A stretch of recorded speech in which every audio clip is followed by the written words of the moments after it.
Welcome back, ladies and gentlemen, to No Time for Movies, where we aspire to be the greatest movie podcast online.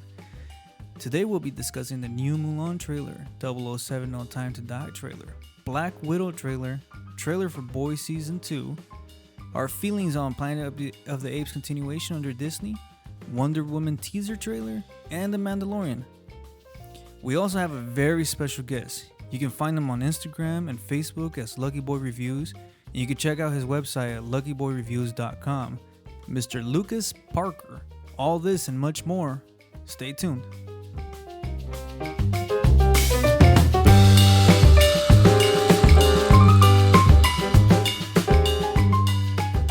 So, did you get a chance to check out the new Mulan trailer? Oh yeah, I always pretty much any trailer that pops up, I'm definitely watching it. Right. Did you enjoy it? I did, yeah. I mean, it's visually stunning. Like it's with all the Disney remakes that are kind of going on right now, and like I mean, even The Lion King almost being like a shot-for-shot remake. Yeah, that was exactly. Mulan actually looks like it's doing something different. A little bit more unique, a little different. It's kind of actually looks more like a real movie, which is exciting. Like that's kind of it's just interesting. Like I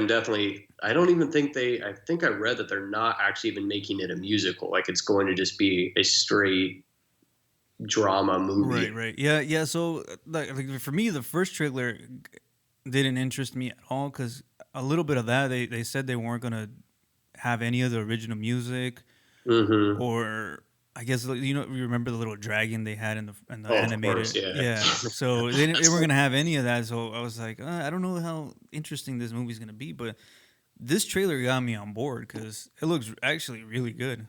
Yeah, it looks stunning. Like you can tell, I mean, they put money into it. Like they definitely made it. I mean, I kind of got some of the Last Samurai vibes from it. Like it looks like it's going to be like an epic kind of war film. And the fact it's Disney, I mean, they've got the money to do it and they definitely threw it at it. So good for them.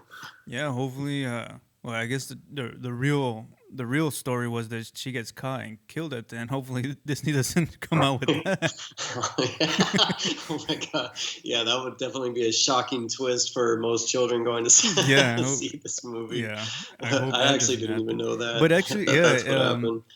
But you actually do see elements of like I forget the dragon's name, the little one that goes after her, but yeah, to be honest, I don't know much about. I think I saw that movie. I mean, once forever ago too. Yeah. And like most of even the Disney musicals, like other than like Aladdin, The Lion King, like I don't know if I saw too many of them later. Yeah. And then Mulan kind of fell into that group of like I just kind of was like a teenager, kind of growing up at that point, and was like moving away from the musicals so much. And that kind of happened around that time for me. And so even when I heard they were remaking it, I was like, all right, I see everything, but wasn't really excited, didn't really care. And then I saw the trailer. I'm like, oh, like it's going to be good. Like this is, like I was saying, like it kind of has that because I love The Last Samurai, and it kind of has that feel to it where it's going to be a really engaging kind of action war movie with like the way Disney does everything, and I'm sure it's going to be heartfelt and emotional and all that good stuff. Yeah, it's a great cast too. I know, what was it, Jet Li? I think I saw in there as the Emperor. It looks good. What do you think of the Lion King remake? I mean, it looks incredible. Like, I mean, watching it, you're just like, Jesus, like this. I mean, the fact that those aren't real animals is pretty unbelievable. But I don't know. I still enjoyed it. Like it was fine. It was fun. But yeah, it didn't. I mean, everything that everyone kind of says about it is 100% right. Like when you're seeing that photorealistic animal and they don't really have like that kind of animated expression or face, like you couldn't really connect with them that much on an emotional level. And even in the beginning of the film, for whatever reason, it didn't feel like the voices were like fully syncing up to just the dialogue. And it kind of threw me off, and it was a little bit distracting. But of course, I mean, the story's good. Like it still was just a fun movie. Yeah. And it made a ton of money. So, I mean, it's not hurting at all. But yeah, I mean, will I probably watch it again? Not, I Probably don't not. think so. Not Yeah, really. same here. I think you're better off watching the animated version, but Yeah, and that's well, that one. I mean, it's so good and such a classic that yeah, like the fact they're remaking all these ones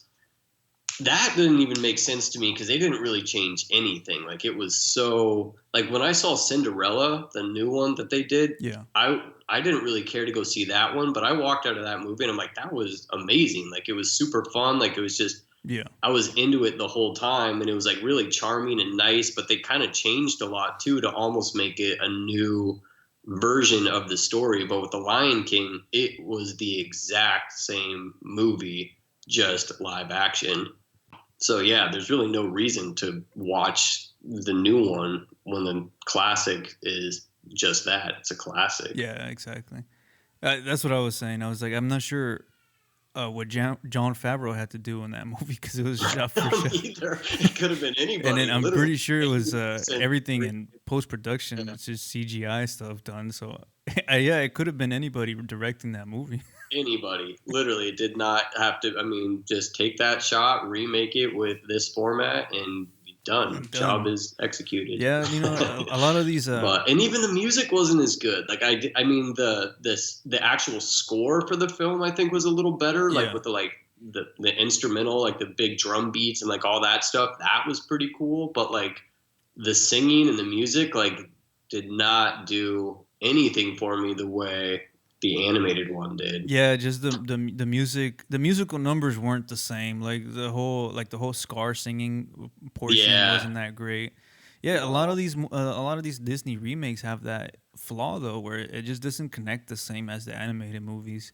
I think No. Aladdin had the same See, issue. that's I'm not sure if it and that's where I can't tell because I'm like, is it more so is it connecting with like because they're not made for us. That's the thing too. It's like Yeah, I'm in my 30s now, yeah, and so same I here. still have an active memory of like seeing Beauty and the Beast and Lion King and Aladdin in theaters and loving those movies, and those are like my childhood. Yeah.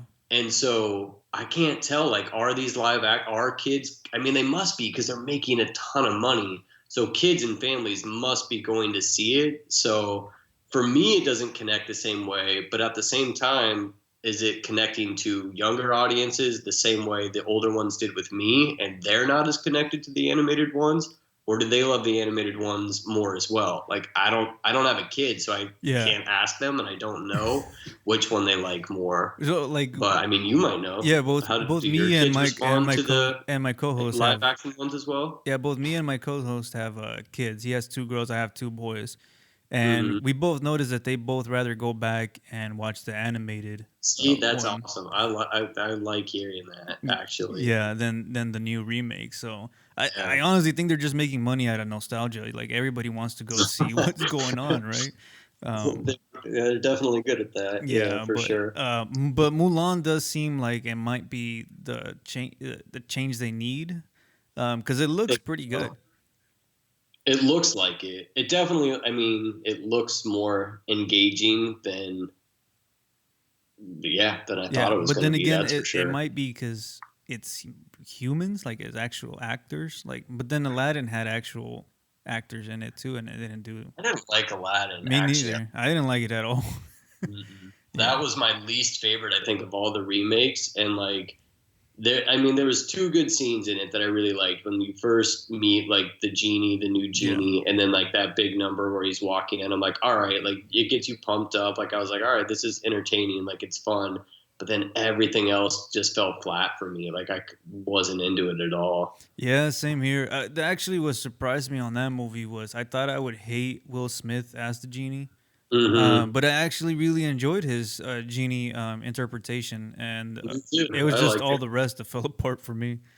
Yeah, 'cause he did. He definitely made it very much his own. Which I mean, because I'm such a huge Robin Williams fan, Yeah, same and here. that was it's still I think my favorite Disney movie is Aladdin. Like that was always my favorite growing up, and so I went in definitely skeptical, Yeah, and then yeah, Will Smith still like I was like, all right, he did it. Like he was super fun to watch, yeah. but yeah, the rest of the movie just didn't do anything for me. Yeah, same here. It was no good. Well, hopefully Mulan does well, Hmm. and we enjoy it. Yeah, yeah. Did you get a chance to watch the 007 No Time to Die trailer? I've been counting down the days till that trailer released, so I was definitely I mean, those I've loved Bond since forever, Yeah. and then Skyfall is my absolute favorite Bond film. Now, Sam Mendes is probably, I think he's my second favorite director after David Fincher. So when he did Skyfall and Spectre, I mean, that to me was like just visually stunning. The action was amazing, like unbelievable.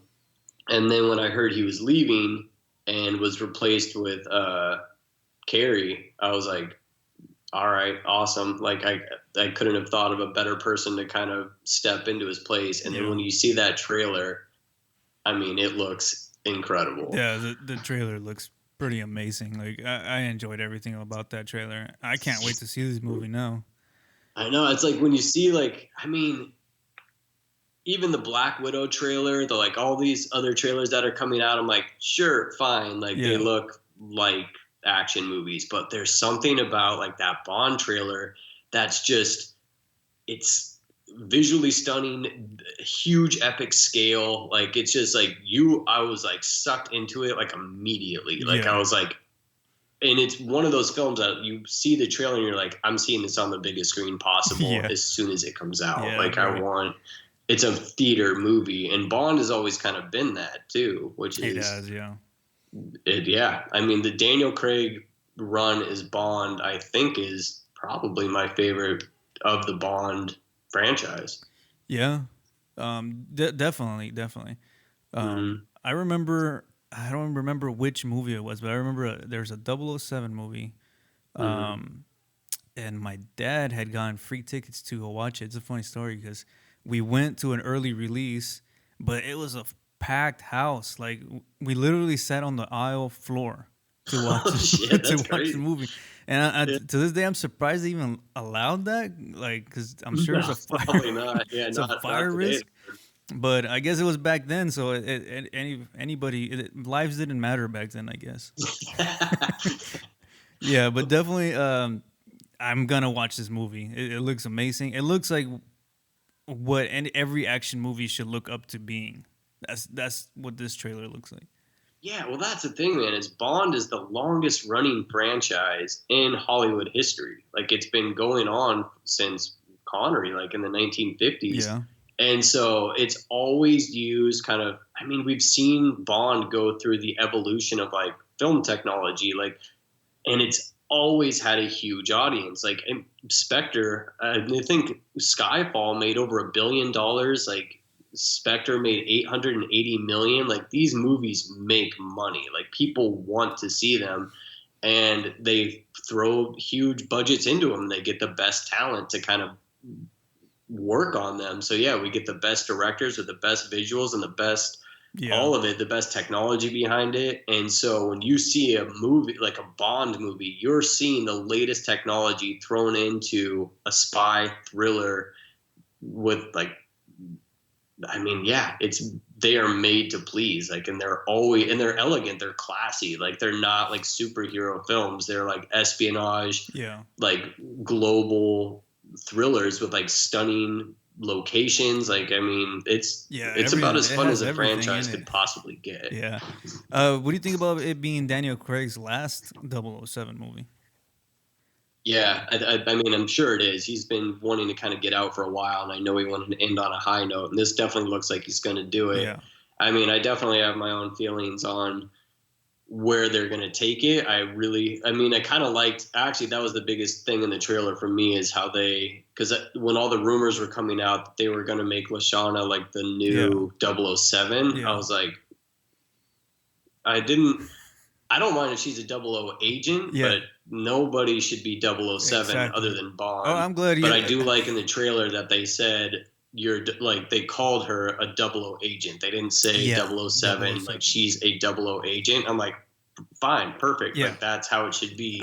But nobody other than James Bond should be 007. Yeah, like, that's one of the things we had previously talked about. Actually, was Lashana Lynch is rumored to take over the 007 role, I guess. after this last one from Daniel Craig, and I wasn't too happy about it. Really, I was like, that's kind of. And that's the thing is, I don't think she's going to be 007. I think she will be a 00 agent. Yeah. So I think it's gonna, if they do spin off with her, I think it's going to be more of a spin off. Yeah, I don't think she's actually going to take the 007 moniker, that's appropriate. Like, you're only going to piss off. I'll be pissed. Yeah, like, I'm a huge Bond fan, and like, I have no problem with all the like gender politics and everything like going on. Yeah. But yeah, when you start, I mean, that's the reason these movies are starting to fail. Ghostbusters, Ocean's 8, like Men in Black, like every single movie that they try to reboot with like the gender politics stuff always fails. And I'm like, because people, they don't want that. They want, like, if you want to make a new franchise based around women, people will buy into that. Yeah. But it's like when you just hijack franchises, Yeah. that's what pisses people off. Like, they don't want that. And when you do it to Bond, the longest running franchise in Hollywood history, that's making Marvel numbers. Like, like I said, it's made over $1 billion the last 2 movies. If you do that, you are going to piss off a lot of people. Yeah. And that's what I kind of liked in the trailer, is that I do think they're going to kind of be smart about it. Like, we will get a new Bond, and if they want to spin her off from the franchise and still make it like an MI6, like espionage female thriller, cool. Like, I'm fine with that, but just don't call it a Bond movie. Yeah, like, I just hope that what it is. James Bond is still James Bond.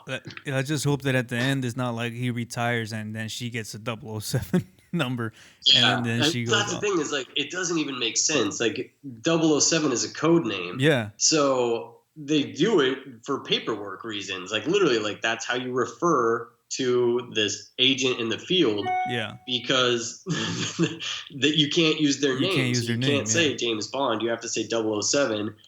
And so when you're writing up reports, you have to write 007. I'm like, if there's 2 007s, one's retired, yeah. But I'm like, but how do you refer it? So is it old 007 and then new 007? Like, it doesn't make any sense. It actually makes it really stupid. Yeah. So I'm like, if they do that, it's never been done. Why would they do it? Like, it doesn't even make sense. So I'm really hoping that's not what they do. Because if they do, it's so blatantly it's dumb. It's just a really dumb move. Yeah, like, that's I hope pretty much the only way to look at it. If they want to give her a spinoff as like 0030 or 35, whatever her number is, like, I don't care about that. But yeah, like, she is not 007. 007 is James Bond. Like, that's, to do anything other than that is only going to piss people off. And then if they get backlash for it, I mean, they have to expect that. Like, that's what's coming. Yeah. So we'll see. I mean, that's the biggest controversy about the film right now, because it looks incredible. It does. I don't want to dislike this movie at all. I want zero reason to not be happy about it. And if they do something like that, I'm like, dude, just don't do it. Don't piss people off, man. Yeah. Like, just don't do that thing. And so I'm hoping that's not what happens. I'm hoping the same thing. With this whole gender politics is kind of crazy, because I feel like it should be somewhat insulting to put kind of rip off a character and just replace it with a female 100%. Or anything, right? Absolutely. Where I feel like the best way to go about it was just create a whole new character. My biggest example is, I don't know if you've seen Handmaid's Tale on Hulu. That's a great, strong female character. Yep. You know, awesome show. Yeah. Dude, Marvelous Miss Maisel, one of the best shows on TV right now. That show is so hilarious with amazing characters, so well done. Dude, make those shows. People want. It's not sexism. It's not any of that. People will buy into the show and the character if it's great. If you make a good show and a good character that's based around women, people will watch it because why not? It's a great show. But yeah, if you hijack something And that's the thing is, like you were saying, it kind of is insulting. Like, you're basically saying that women can't carry their own franchises. Exactly, we're going to yeah. give them a male franchise that they established, and we're going to let them piggyback on it. And I'm Yeah. like, that to me is still, it's kind of Yeah. degrading. I'm like, It oh, is. what? You can't do it on your own. Here, we're going to give you a male franchise to have a built-in fan base. And then when that fan base gets mad, they're like, well, they're sexist. And I'm like, oh my God, Yeah, exactly. guys, like, this can't really be what you're thinking. Like, this is, I mean, nobody wants to see that. Like, if anyone hijacked any franchise, like, it's gonna piss off the initial fan base. Like, it's just, I literally don't even understand how people argue it or don't see that. Right. It seems to me like they try to hijack a franchise, male-driven franchise, put a female in it, and then Yeah, expect you to be fails fooled every to go to the time. movie theater. Yeah, Yeah. nope. No. It's not going to happen. Like, nobody's going to let, I mean, it's because it feels forced. It feels false. Like, it feels very manipulative and Yeah. very fake. And I'm like, and then there's always controversy, and they're like photo or like Rotten Tomato, like bombing the score. And they're like, oh, like it's like racist and sexist. And I'm like, Yeah. it's not that. It's pissed off fans. Yeah. Like, and of course there's maybe part of that like tied into it, but it's still just like you can feel it being like you're pushing an agenda that people don't really want in that way. Yeah. Like, be smart about it. Like, there's a way, there's a subtlety to it. There's a way to like get your point across that's more like you were saying with Handmaid's Tale and Marvelous Miss Maisel and Yeah. Fleabag and stuff like that, where I'm like, these are great shows with great characters and people love them and they're making a ton of money and people keep showing up for them. And I'm like, but that's the right way to do it. Yeah. Like, have an original idea, build a franchise based off that. Like, you're paying your dues. Like, all these male franchises have been built up. You might not like it, Yeah. but they've also, like, for whatever the reason is, males have been dominant or in power for, I guess, since the beginning. And so but they've built up these fan bases and these franchises over time. And if it's women's time now, then start building.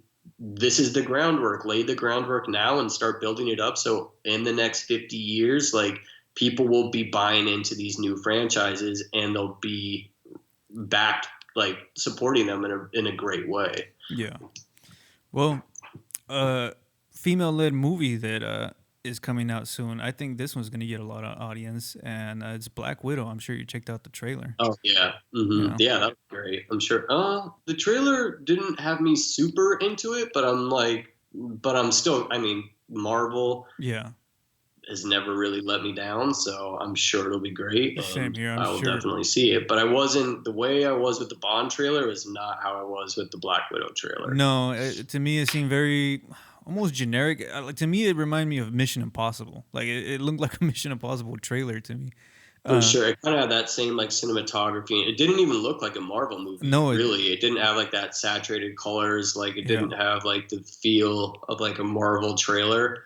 But it definitely, yeah, you're I think 100% right. Yeah, more Mission Impossible style for sure. Yeah, but it's Marvel, so I'm sure everybody's gonna show up to watch this movie. So And it'll be good. yeah, Dude, Marvel, when they let me down for the first time, then I will talk shit. But actually, I probably won't even then. yeah, But they don't, like, even I remember the summer that Guardians of the Galaxy came out. I was like, this looks terrible. Yeah.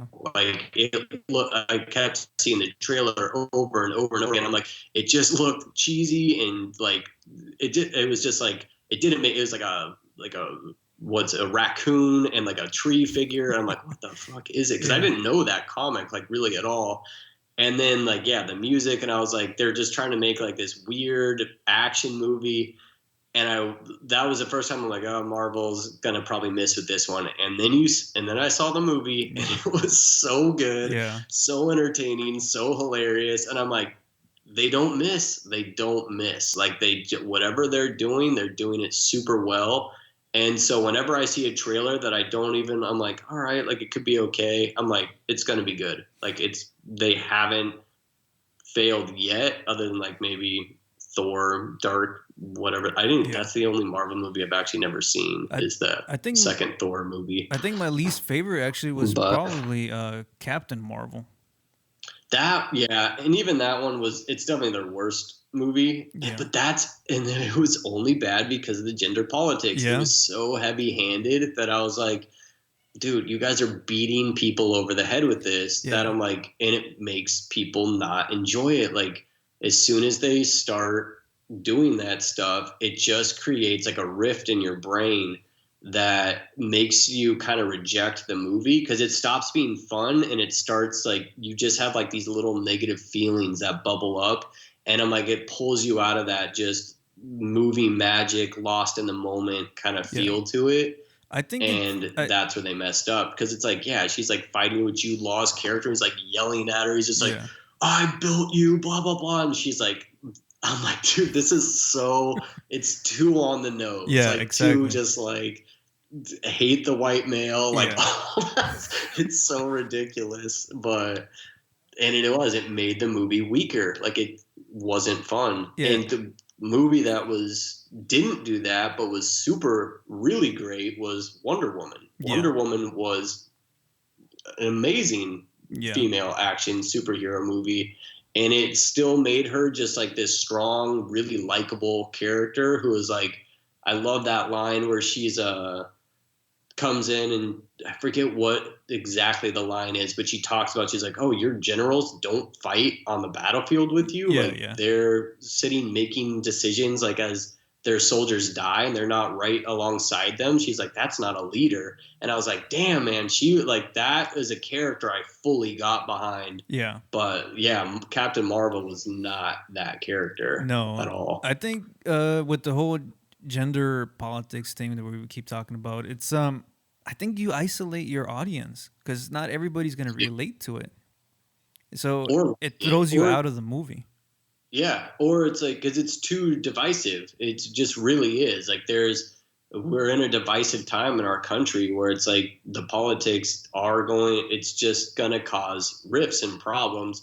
So when you keep pushing an agenda, you're going to have pushback, and maybe that's what they want, but I don't think people want that from their entertainment, especially from a Marvel or superhero movie. That's not what people want. And so if you do it from do it from your award season movies, do it like push your politics and agenda in the movies but that's the thing is people show up to the superhero and blockbuster films. So it's like, it's their way to do it because they know people are going to show up, but like you're saying, it's just going to kind of become divisive and make people upset, which I don't know. I mean, it is what it is. Like but yeah, it made Captain Marvel the weakest movie in the series for sure. Yeah, definitely. Did you get a chance to check out the trailer for The Boys season 2? That show is hilarious. Dude, but I mean, the trailer looked dark actually. Like that opening scene when he's like floating down and there's like blood all over. What's the guy's name again? I forget his name. It's I forget. It's like something Freedom. I can't remember. Yeah, something. Like, but that's the thing with watching these series too. Is like I watch all of them in like a day or two, and then I don't watch them again for like till the next season, like a year later. Even that one, but The Boys came out like not even that long ago. Like it feels like it's only like 4 or 5 months ago. Yeah, and they're already with the second season. I was like, damn, that's like a 6-month turnaround. Yeah, like, that's pretty quick. Homelander is his name. Homelander. Oh yeah. Same thing. I usually binge watch these shows and it goes pretty much a whole year till the next season comes out. So the only shows that I've rewatched throughout the year was the first season of Mindhunter on Netflix. Yeah, I actually watched that 3 times throughout the year. I was addicted to that show. Like I loved it so much. And then I also did that with The Haunting of Hill House. Yeah. On Netflix as well. I watched that a couple times throughout the year, from beginning to end. I watched every episode. Yeah, that's a great show. 2 or 3 times. I really like. I think a season 2 is coming out too, right? Of the Haunting of Hill House. Yeah. Yeah, I think they said there was a season 2 coming out. Yeah, it's actually called The Haunting of Blythe Manor. So they're Oh, okay. going to do. It's kind of like what they do with like American Horror Story. Like they'll kind of use a lot of the same actors, but it'll be a completely new story. Okay. And so it's based off of the book The Turning of the Screw, which is actually a horror movie from I think like the 1950s or 1960s, which it's about these two children who move to this mansion, and they kind of and like, well, there's two children that live in a mansion, and a babysitter comes to take care of them, and she kind of realizes something's up with these two kids, like there's something kind of dark or mysterious about this house. Yeah. And yeah, they're actually, so that show is going to be based off of that story, and there's actually a movie coming out based off of that story. I think it comes out in January, called The Turning, and it's the same story as well that's Oh, being okay. remade. But that, yeah, so that's season 2 of which I believe Mike Flanagan is actually doing all the episodes again. All right. And anything that guy touches, I'm 100% on board. Yeah, He that is that by far right now my favorite new horror director. yeah, that was a fun show. Um did you enjoy The Boys at all? The first I season? did, yeah. Oh man, I mean, it was hilarious. I mean, it's just such a unique, clever Idea, yeah. twist on like, because it is. I mean, we are superhero over like kind of the way it is with like the zombie phase that popped up, and then the superhero phase. Like it's Yeah. just it's everywhere you look, you're getting beat down by it, and so when there's like a clever twist on it, like it just kind of makes you re-engage with the genre in like a new way. And yeah, The Boys was hilarious. Like it was, Yeah. I mean, it's so ridiculous. Like I, I mean, Seth Rogen to me is a genius. Like Yeah. anything that guy touches, like I'll watch it. Yeah, Like he's the funniest. Every single time I see a movie by him, like I'm dying. Like I'm like curled over laughing. And The Boys kind of just has that, like his sense of humor in it. even even the rape scene with the fish man, and he's getting like fingered. Oh It's yeah. so ridiculous, Yeah. but so hilarious. But I'm Yeah. like, it's just, yeah. I mean, it's. I had a great time with it. Did you like it? I did enjoy it. Yeah, the same thing. The surprising, different look at the superhero genre. Mm-hmm. And I enjoyed it. I mean, Preacher kind of has that dark twist to it too. I don't know if you've Yeah, seen Preacher on TV, yeah, yeah. but it's also Seth Rogen. So, and it Mhm. has its funny moments. So I enjoy it. I'm looking forward to season 2 for Yeah. sure. Oh, I'm sure it'll be great. I mean, that's the thing is when season 1 does well, season 2 they get a bigger budget. They Yeah. get like it's just. I always look forward to the second season, especially when the first season was good. The second season always tends to get better because they have confidence in it now. So they're going to give them a bigger budget. They're going to let them like kind of like studios will take some restraints off. They're like, all right, whatever they're doing, it works. We don't have to worry about them as much. Let them kind of do their thing. And so whatever the first season gives you, the second season's always going to be amped way more up. So Yeah. I'm sure it's going to be really entertaining. Yeah. I think so too.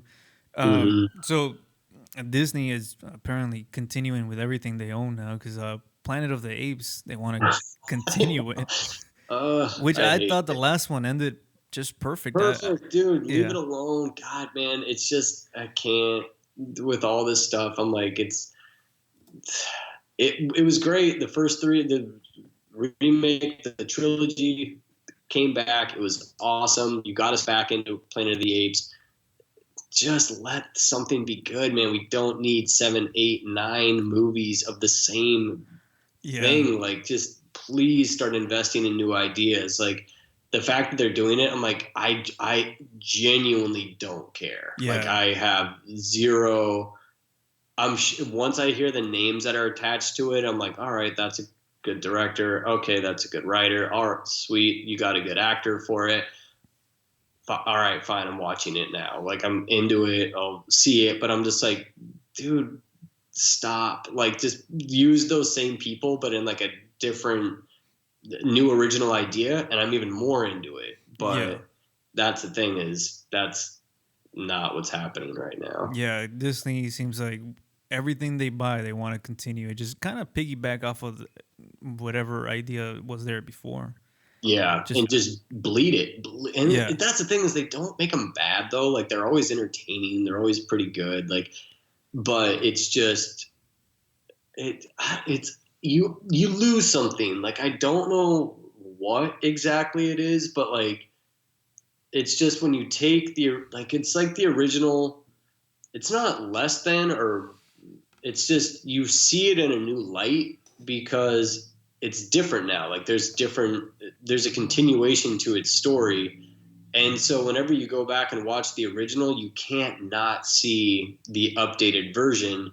And it kind of, I don't know, like something gets lost, and I don't know exactly what it is, but it's just like, it just changes your perception of it a little bit. Even if it makes it better, I still don't even want to think about it differently. Like, I just want something to be just what it is and let it be good for that. And that's what I love about like directors like Christopher Nolan, is he makes something like, dude, we could have 10 Inceptions right now. There is no doubt in my mind, like, how great that movie was, how like intricate the story is, like how well done it was made, how much money it made.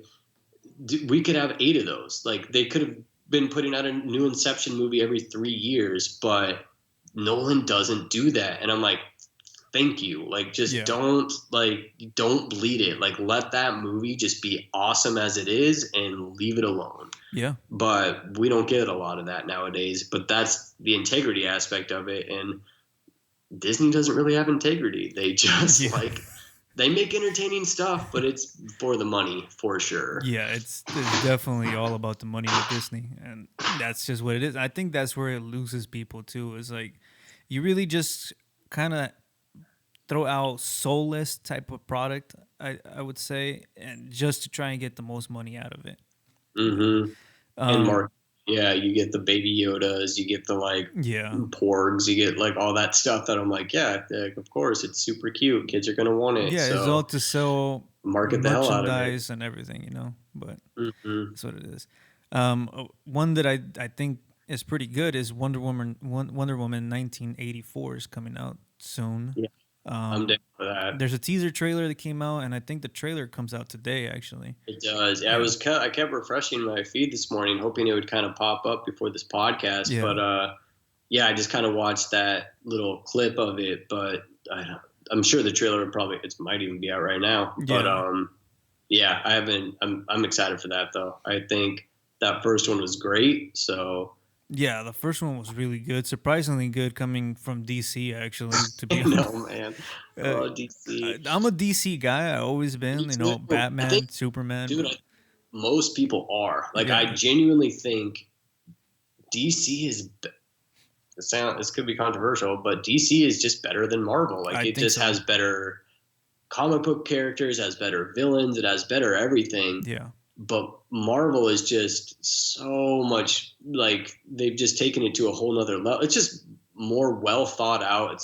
They have good talent behind it, but DC is the better. It should be so much better, and they're just not doing it right at all. Not at all. Like, I don't know. I wish we would have seen more of Affleck as Batman as well, but we didn't get any of that either. Dude, they did everything wrong. Yeah. Everything. I mean, the first Man of Steel was great. That was a good movie. Give us another Batman. I mean, give us another Superman movie. Yeah. Let us develop with that character. Dude, they went straight from Superman to Batman versus Superman.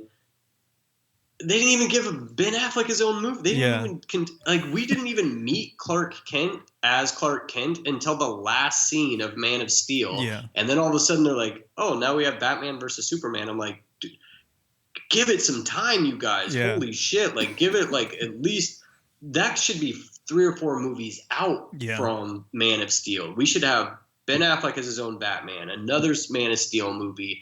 Then maybe even one more after that, and then a Batman versus Superman movie, and people would have showed up. That would have been incredible. But then it's like it's been built up. You know these characters, but they went from one character doing well to like the turn of a dime. Yeah. And you're all of a sudden like in this Batman versus Superman world. I'm like, they just it's dumb. Like it's so not. It's just rushed. Like it's just this.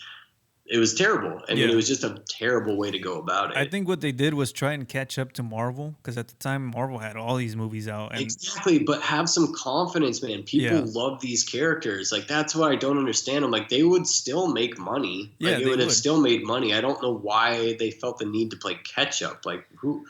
It's like it's just an inferiority thing. It's like this complex of like, oh, like Marvel's doing this, like, but Marvel's doing everything right.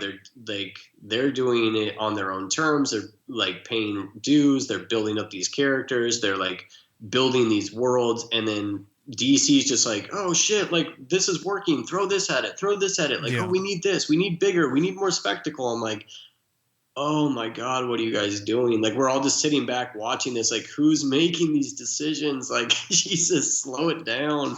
But yeah, I mean, they've still never even gotten out of it. Like, they're still just like, now it's just like a mishmash. Like, then we're getting the Joker and then we're getting this. And like, it's just this kind of, I don't even know what's tied to what anymore, or what's going on, or like who's Batman, who's anything. Like, it's just like, it's such a all over the place mess that I don't even know if anyone, I mean, people still care, but it's just like whatever it is now, it's like it's just it's not Marvel, that's for sure. I honestly think they shouldn't probably try and connect any of them anymore and just go with standalone movies for everything at this point. Yeah, and dude, then the new Batman stuff that's coming out, like with Matt Reeves doing, which he's a smart guy, and I do think it's going to be good, but everything I keep reading, I'm just like, God, you guys, you're not learning. Like, it's just, it's like, oh, Robert Pattinson's Batman. I'm like, all right, not super excited about it, but they clearly have a vision, whatever, it could be cool. Then they're like, then there's going to be the Joker in it, then there's going to be Penguin in it, then there's going to be Two-Face in it. I'm just like, then there's Catwoman in it. I'm like, oh my God, dude, that's like 5 villains in one movie. I'm like, so recently the news came out saying that they're expecting to be able to get spin-off movies from each character out of this one movie. Of course, that's what they're doing. That's what's so ridiculous. I'm like, dude, they're not even building it up slowly and letting the spin-offs happen. They're doing it in one movie, and then they're gonna like be like, all right, these are the characters. Now we're going to spin all of them off and like build our own franchises based off that. And I'm like, okay, like why not have, I mean, it's just, it's not a smart way to do it. Like it's too much. It's too overwhelming. And then they're just going to shoot everything off from there, and it's going to become less saturated. I mean, it's just, it's weird. It's not a smart way to do it, but maybe it'll work, but I don't know. Like, my confidence in it is very, very, very low. Yeah, same here. Now, but it makes sense why they're grabbing these like big, actors, big star, big names to play these roles, just so they could spin them off into their own movies now. Yeah, which is cool. I'm glad they're getting talent in it, because like it does make it better. But I want to have confidence in Matt Reeves, because like the Planet of the Apes series was really good. And I do think he kind of has a vision for it. I'm really hoping he's smarter than me, basically. That's kind of what I'm thinking. Because in my mind, I can't picture it, but maybe he has a vision for it that will work, and I just am not seeing it. So I'm definitely open to it. I'm still going to see it no matter what, but I'm very skeptical. Like, it's just, I'm not buying into 5 villains or 4 villains or 4 or 5 villains in a Batman movie. It's just, it seems too much to me too. Cause it's like, and they're all big name people too, that it's going to be, I don't know. Like, it just feels too overwhelming. Yeah, I feel like they will overshadow. So it's overkill. It's kind of Robert Pattinson. About it. I feel like they're just gonna overshadow Robert Pattinson as Batman. And I really hope that all these villains just maybe have just like small cameos in the beginning, because I know it's going to be a trilogy. So maybe Yeah. introduce them that way. Yeah. I mean, they should have. Yeah. I mean, I kind of liked. I mean, that's the thing is I always compare everything to like Nolan's film because it was just so good. But yeah, I mean, when you have Batman versus Joker, like that's like, but you're so engaged in this character's dynamic and how they relate to each other and why they're like playing off of each other and why that's so interesting and intricate and like you're really understanding these characters and but like when you have five like it's Yeah. not it's gonna just be a over the top like crazy action movie where it's like, yeah, this is bad guy and this is bad guy and the bad guys are fighting each other, but then Yeah. Batman's also fighting them and they're it's just I'm like, It what the reminds you of fuck? Spider-Man What is 3. going on? But like it's not gonna be like this. I don't know. Like it I think that's why Nolan's movies work so well is it's like it made you view Batman in a completely new human relatable like you understood like it just completely opened up the genre. Like it opened it up to like a new way. It wasn't just a comic book movie Yeah. anymore. It felt real. Like it felt like he could be in your world and you understood him on a human level and like Yeah. why he had these inner turmoils and conflicts and it was just made it so much more interesting and engaging, but then it also tied in these super elements of like yeah villains and like just toys and like it was still an action movie but it had just so much more depth to it. But that's what I feel like DC should have kept going with is like because Yeah. that's what made them different than Marvel is they had like this gritty dark human realistic element to it and Marvel is very much like a comic book like superhuman like it's fun, but it's like DC it should be way better than Marvel. Yeah. It And should. Nolan set that up for him, and he even branched out and like did Man of Steel for them and gave them a new direction to keep setting it up. And then they just shot it to hell. Yeah. But yeah, so that's the Reeves thing. It's just like we already know the Batman. He's probably going to be cool. Like it'll probably look awesome and Yeah. be cool, but it's not going to be. It's just not Nolan. Like Yeah. basically like. But that's how I wish DC would have Yeah, continued. that's the way they should have continued, but I guess we can only wish now. Yeah, sorry, man. I'm like talking your ear off, but yeah, No, no, like it's I fine. said, It's fine. I go on some rants. I No, have a lot I on my agree. mind with movies pretty much all the I, time. they try to make it very Marvelish with Justice League. We saw that didn't work. So No, man, it's too soon. That's the thing is, it's like, dude, the reason like Avengers worked so well is like we had two or like at least two Captain Marvel movies, I think, before it. We had like a Hulk movie. We had so all of them had their own individual things, and then when they came together, you're like, oh hell yeah! Like yeah, then it's like they're uniting based off their own popular independent stories. And then when they come together, it's like an epic. But that's why the Avenger movies were always so big, is because it's like individual story, continuation, and then all of a sudden, like they all come together for like this one epic movie, yeah, and then it builds up again. Then it's like continuation, character, and then they all come together again, and you're like, and it became like events. Like Avenger yeah, movies were like, man, they're all together. yeah, This is gonna be huge. Like what common enemy do these characters have to unite them to this bigger story? But it was like these like like the ending of like chapters and yeah. like but that's why they're so smart. Like they did it in the best way, but they also made you care about each character individually, Yeah. and that's why when they came together it was awesome. It's like But I like putting it. DC does not do I that. like putting it as I watch a lot of boxing, and when you watch boxing, you always get these two guys coming up the ranks from amateur all the way to being champions, right? And then they face each other, and then you get that big clash. Yep. When you just see two guys facing each other with no background, no, you don't follow them, you don't feel the same way. You don't really care about it. Exactly. dude, that perfect. Like that's like literally the perfect analogy. You need that build up. You need to see their rise, and like you seeing them take down, but like each person hasn't lost, and all of a sudden they're like, oh my god, these two people are going to face each other. One of them's gonna win.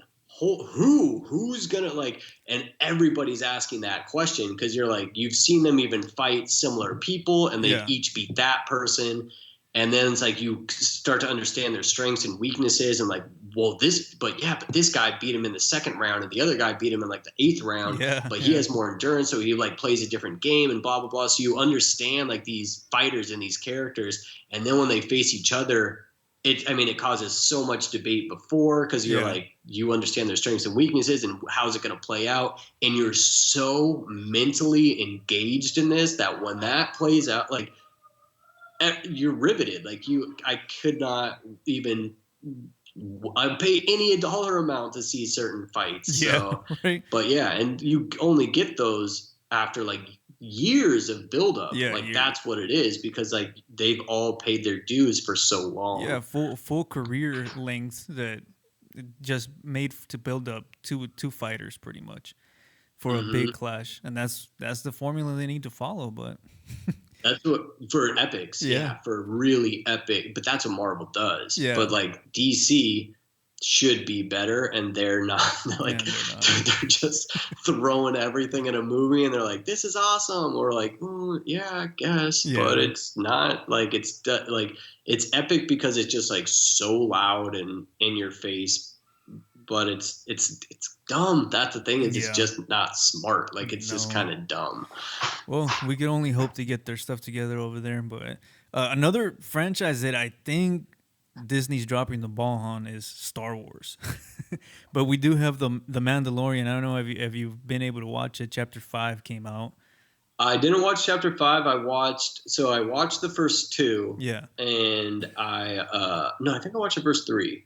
I was now I'm just kind of letting them build up, because I'll just probably, even like with Apple TV shows, like like Servant, I don't know if you watch that, but it's like when they're half-hour episodes, like it's like I watch it and I'm like, I want more. Like I'm like an addict. Like now I need to binge things. Like I'm like a glutton. So like I'll literally, when a show kind of comes out now, I'll wait until especially if it's a half-hour show, I'll give it like the 2 months, let all the episodes come out, and I'll bust it out in like a day. And so with Mandalorian, that's kind of what I'm doing now. I watched the first 2. I got the general feel for it, and now I'm going to wait till it finishes, and then I'm just going to watch them all like in one day, because the week by week thing it's kind of killing me. It's like they're too short for me to like stay that engaged with it, because the second it ends, I'm like, exactly. That's the same feeling I had. It's like they're way too short. But how was it? I mean, is it getting better? So you saw up to chapter 3. Chapter 3 was probably the best one, where all the Mandalorians come out to fight. Okay, so I've only seen 2 then, because I haven't seen that yet. Okay, so you saw where I think I've seen the first 2 he gets the egg from that rhino. Okay, not seen that yet. So you've only seen chapter 1. It sounds like. Wait, I think what? So because the end of the first episode is when he first sees Baby Yoda, and then he goes to protect him. I can't remember, because I remember him getting, I don't know. I mean, I probably shouldn't be talking about it just because I'm not as knowledgeable, but I mean, I like it. I'm into it. It definitely has more of like a kid's feel to it than I was expecting. Like for whatever reason, I kind of like it when but that's just it. It's not for me. It is for kids. So it's still fun, and I still am totally into it, but it's definitely like, it has like a very childish quality to it, which is fine. I still like it, but it's not as gritty or as dark as I kind of wanted it. For me personally, I think it's supposed to be grittier and darker than usual, but I think the short episodes kind of mess with it, because it feels very Saturday morning cartoonish. It just seems like little clips and then it's over. I think it's messing it up, but it's good. It's a good story, but not a Mm-hmm. lot of plot has been given either. It's like few missions here and there, and then that's it. You don't plot hasn't advanced much since the first 2-3 episodes. Yeah, that's why I like to binge stuff because like when you just get it like in those little things, like you're kind of like it always makes me feel like I want more. Yeah, And when I'm not getting more right away, I kind of start to check out. And I'm like, and I don't, and I like it, so I don't want to do that. So that's why I decided to wait. Like, I'm just like, just give it till it's done. And then, because when they're a half hour, I mean, if it's 10 episodes, I can do that in an evening, which yeah, is perfect. It's like the perfect way, like ordering some food and watch Mandalorian. That sounds like a perfect way to spend like a Saturday night. So that's kind of what I'm going to do. But yeah, the half hour each week is it's nice in theory, but to me it feels dated. Like that's yeah, why Netflix just kind of does it right. Like release them all at once, get people jacked up on them, and but that's the thing is for the company, it's really hard because you have to have multiple shows then in a year to yeah. keep people coming back to your platform because yeah if you're not releasing it week by week people will find other places to go so Yeah, what's crazy is the budget of this show. It's like I think they spend about 15 to 25 million dollars per episode, and they're 25-minute episodes. So I don't know where the budget's going. I'm sure someone's pocketing it. well Disney's got about as deep a pockets as they can possibly get so I'm pretty sure they're not worried about and like yeah as soon as you see that baby Yoda like well everybody's going to be snatching up those toys Yeah, especially for Christmas like that is going to be insane. yeah, but it's okay. But do you like any of the Star Wars movies? Are you a Star Wars guy or no? No, I watch all of them. I'm not a huge fan. Like I'm not. I can't tell you the different planets and the different Yeah, yeah, worlds and the different lightsabers and the different ships. Like I'm not that into it. yeah, In fact, my favorite of the Star Wars movies was Rogue One, yeah, and I like them and I definitely grew up with them. And I remember kids my age, like my friends, being really into them. Like yeah, they were like super like Star Wars fanatics. And I remember just not like I liked them, but I didn't care about them the way other people cared about them. Like I kind of had my own things that I was into. yeah. And I mean, there were still movies, but not those movies. Right. And so, yeah, I still watch them all. I'm still into. I can't wait for this, the Rise of Skywalker. Like I'm sure, but like when people were really upset with The Last Jedi. what was the last one? The Last Jedi. The Rise of the Jedi. Was that the latest one? No, it was The Last Jedi. The Last Jedi. That one, like, that didn't bother me. And it bothered a lot of people. And I get it because they pretty much killed off, like, all the major characters from the first series that everyone loved. And so, but all the turns that took, like, that didn't bother me that much. Like, I was actually still pretty into that and I didn't really get all the backlash, but that's also because I'm not as invested as everybody else is.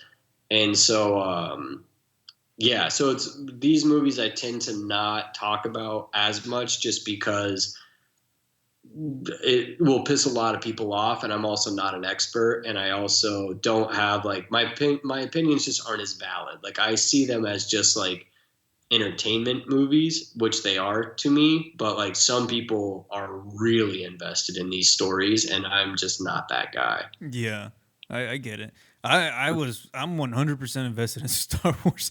Are you? Yeah, Yeah, yeah. and The Last Jedi really took me out of it 100%. What so can you explain that to me actually cuz I really don't understand. So what was the like what is it? Like what's the huge controversy that like really upset people?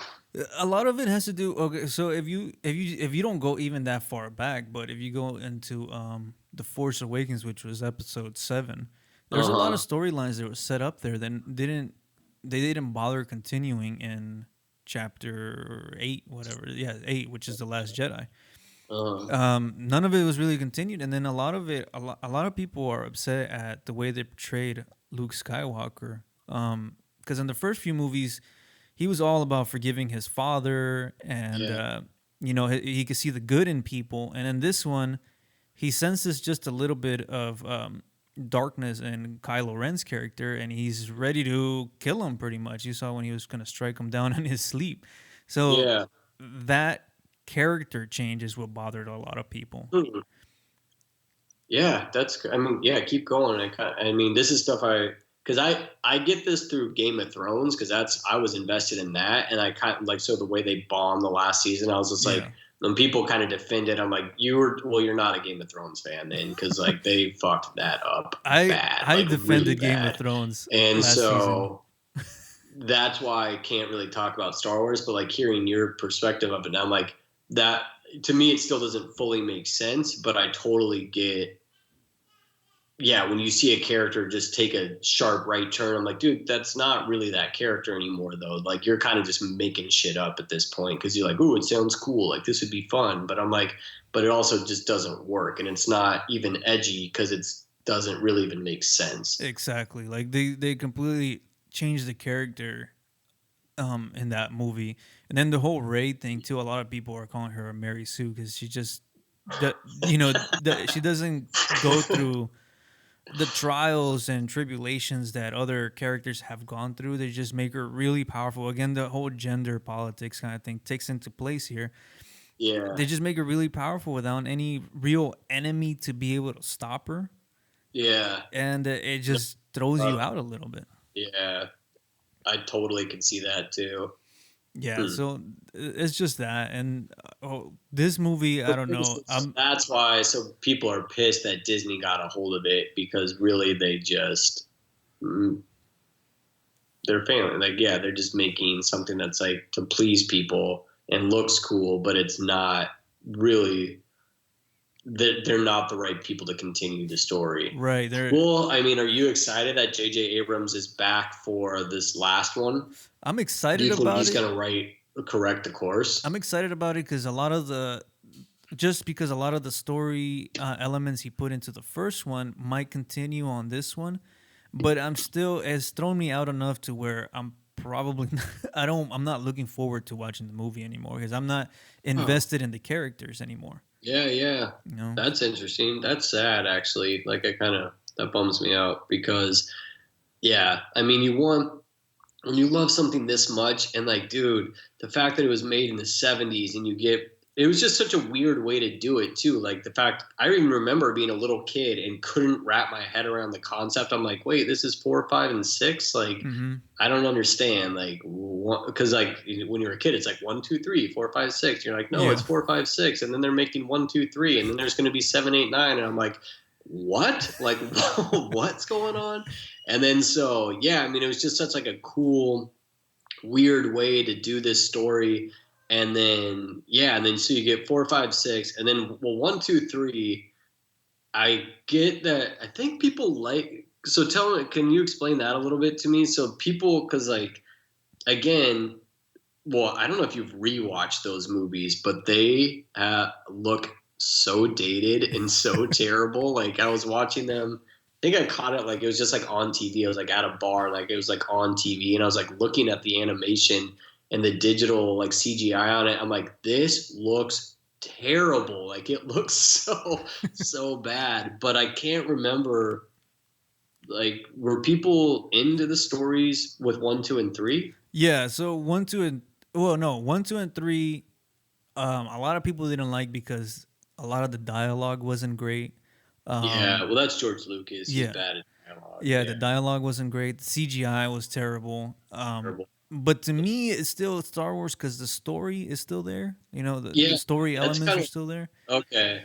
So it still like kind of worked with the characters and everything, and you could tell they were like building. Because I actually remember I really liked the third one when like it was like the only one that's like been PG-13 where like Vader gets super dark and like but I do remember the very first, I think Phantom Menace, like it was like goofy, like that little kid was so bad and like just like the pod racing. I mean, I was like, it was kind of fun, like as a kid. Like I think I was like in 8th grade or 9th grade or something at that time, and it was still like, yeah, like a fun, entertaining movie. But I remember thinking like, this is goofy as hell. And then Jar Jar Binks was like really awful. So yeah, no, but people do, the fans still kind of like this, like the character development in it. Yeah, the fans still like the story elements on it because the characters do the character story is still there. Cool. And then, like I said, like on this in the new ones, I think a lot of people just checked out. They're not invested in the character, like the Rey character. Everybody knows she's gonna win. You know, there's nothing that's gonna be able to stop that character. There's no challenge. Yeah. Yeah, it's not even a surprise anymore for this movie because I know she's gonna come out on top. Well, do you think the way that they're marketing it as that she's gone over to I mean, obviously she's not going to go over to the dark side, but like she's got like the red lightsaber. She like looks like, they even make her look kind of like pale and dark eyes. Like they make her look evil. And like a few shots I've seen, that do you think it's going to take an interesting twist at a certain point and kind of get into like some darker aspects that we weren't really expecting? Or is that like, you kind of just feel that's like bullshit, that it's just like a ploy? Yeah, I think it's bullshit. It's probably just a ploy. I really don't. I think it's too late for, especially since it's Disney, for them to turn their main character and end it at oh, she turned dark or she dies or anything like that. You should have honestly made her go dark in the second one and then kind of have her fight her way back to in the final one. Exactly. Yeah, exactly. Sorry, that's probably the go dark in the 8th one and then kind of fight her way back in the 9th one. Yeah, that's what I think should have happened. Just better development. Yeah, better character development. Or just make. Well, that's what's so weird though, is because Rian Johnson's such a smart guy, and he does like. I mean, Looper was awesome. Brick was amazing. I don't know if you saw Knives Out, but that was super clever. But I wonder what he was doing with. Maybe he just wasn't a real Star Wars fan and like didn't realize what he, because like that would be like me making a Star Wars movie. Like I'd be like, oh, this is cool. Like I'm gonna do this. But people are like, dude, what are you doing? Like you clearly don't like these characters. Like this is not how they would be. Like that's the thing, is like, but that's why I wouldn't ever touch something like that unless you really do your homework and research and talk to fans and like kind of get a good perspective on it and then maybe make some subtle changes. But like you have to love the characters and love the story to really make it engaging, and to especially if you want people to continue on with it, because like people give a shit. They really give a shit. And like when you're someone who doesn't, then and you mess with the story, it's just not a good move. And so that's why like I'm even hesitant to like talk about stuff like this, just because like if I have an opinion, it just feels so invalid that I'm like, I'd rather just listen to fans and kind of develop it. But even still, it's like I don't love the characters that much that I wouldn't. I'm not the voice. I'm not the one you should be listening to about this. So I like I've got my own things that I'm into, and people respond to that, which is great, and that's why I feel like comfortable talking about it. Yeah. But with certain films, like it's just I'll just take a back seat. Like I'd rather just listen and kind of see what's going on, and then just that's about it. Yeah, I think Rian Johnson is a great director. I don't think he's a big fan of Star Wars. It didn't seem that way anyways, but it could be the studio too. It couldn't have been. Like if everything you're saying is like that's what he did to kind of mess it up, then like there's no way you love the characters and you love this franchise if that's like the direction you decide to take it in. Yeah, it could also be the studio, because I don't know if you've heard, but a lot of the directors have gone fired from Star Wars projects. So that's hilarious to me. Like that to me is so funny, because like, dude, I have friends who like live and work in Hollywood. Yeah. And I have this girl that I used to date in college, and she is a Disney fanatic. Like she loves Disney. And so when she moved out to LA and she was working for Fox at first, and then her whole plan when she got out there, she's like, I'm going to work for Disney. Like I'm going to get in there somehow. And she got in. And hated it. She hated it so much, and she quit. Like I think she went back to Fox actually. But I was like, dude, that is like. She said it's so corporate, super politics. Like it just, she said it was like very uncomfortable. Like people just like were kind of like, it just didn't sound like a good vibe at all. And I was like, that's so interesting. Like that's because like when you think of Disney, you think of just like light and happy and like, Yeah. oh, like Disneyland, like the happiest place on earth. And I guess it's like pretty hot. Like, I mean, it's money driven corporate America. So you're getting like these very kind of just business people Yeah. behind everything, and it's not that light. They project light and charming, but I guess that's not really the case of what's going on there. Yeah. So I mean that's what I've heard from firsthand experience, but then yeah, everything I keep hearing kind of keeps supporting what I hear. Yeah. So Yeah. So many directors gone fired, and other directors that have gone fired are not surprised. They even tweet about not being surprised that they left the project or whatever. I always think yeah. of Disney as like it would be like working for Google. It's like it's just a fun environment, and I guess it's just not. Yeah, which is, I mean, that's weird because like that's not how you would think about Disney is like being like this kind of like, I mean, because their movies are so fun and like they're lighthearted and like magical and charming and like, oh, it's Disneyland. But yeah, then like you get behind the scenes and you're like, it's like the puppet masters running the place and are just kind of vindictive assholes, Yeah. which is, yeah, I mean, but I could totally see how Ryan Johnson, yeah, when you're having to answer to probably like 8 people above you and you're trying to make a creative decision and you know the people that are in charge of that, they don't give a shit about Star Wars. They bought this because it is going to make them money. And yeah, so like when you're having that kind of feedback, like you're basically fighting the whole time and it's really not going to ever head in a great direction. Yeah, it Which, could be the studio just meddling into the directors or writers' views.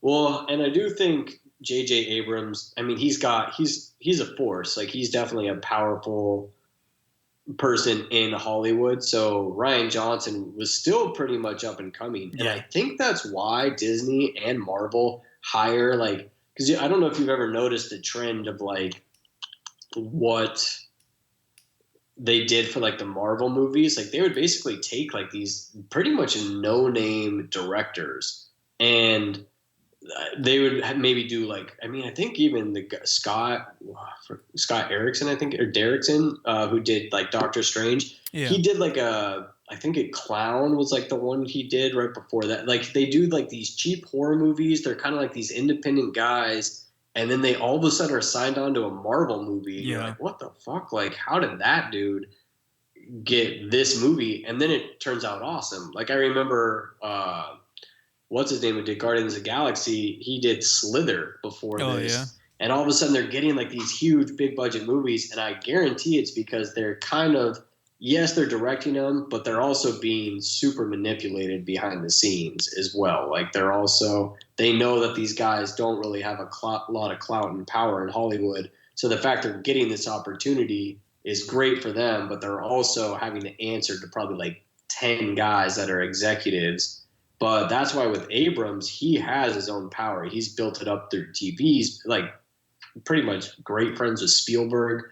And yeah, so when he did The Force Awakens, I think he kind of could like dictate what he could wanted to do and could do. And I think the fact he's coming back for it, I do think this last movie is going to kind of I think it'll please people. Like I do think he's also got like yeah, kind of a big thing to fix the last film, but I do think it's going to at least end it on a high note. Yeah. I'm hoping. I have a feeling he'll be able to pull it off. Yeah, I have noticed that trend. I think it happened with the Solo movie with Lord and Miller was the original director, I believe, and I think they fought back against Disney, fired them, brought in So Ron Howard.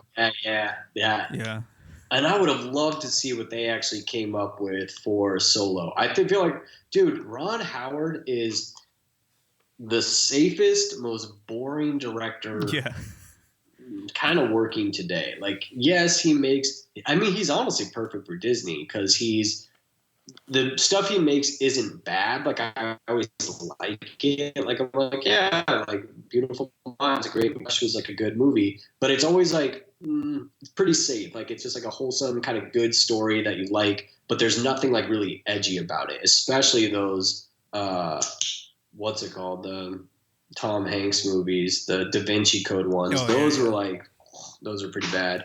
But yeah, like when I thought about like Phil Lord making like the Solo film, like whatever they were going to do, I guarantee it would have been way better. Like it would have just been super fun. It would have been like a heist action fun movie, probably pretty hilarious. Yeah. And it sucks that we didn't get to see them complete their vision for what it could have been. Yeah, it does suck. But, oh well, that's Disney firing everybody over there. Yeah. I mean, but that's the thing is when you get creative talent who are actually going to push back, like they're going to kind of remove them. But that's at least they kind of had some integrity. If like they were like, no, man, like we don't want our names attached to this. If you're just going to like, it's not ours anymore. You're basically making it something that it isn't, that we never envisioned it to be, that they would rather be fired than just bend over to the Disney beast. Definitely. All right. Well, that's all our stories today. In our next segment, we like to warp time, talk about ourselves, and a bit of what we are currently watching in the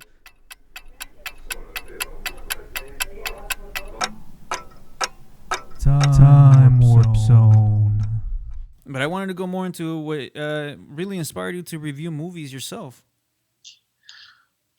Oh man, everything. Like even now, just talking movies, like this is just what I do. Like I just like, it's what's on my brain all the time. It's just what I know. Ever since I was a little kid, I've always just, it's just what I was attracted to. It just, so my dad, when I was growing up, my dad was a private investigator. Yeah. And so he would stake out people's people, and people are pretty boring. They sit at their house a lot. They probably watch a lot of Netflix. Yeah. This is back in the 90s, 80s and 90s. But yeah, I mean, so he would sit out in front of their house waiting for them to leave, and then he would tail them and follow them.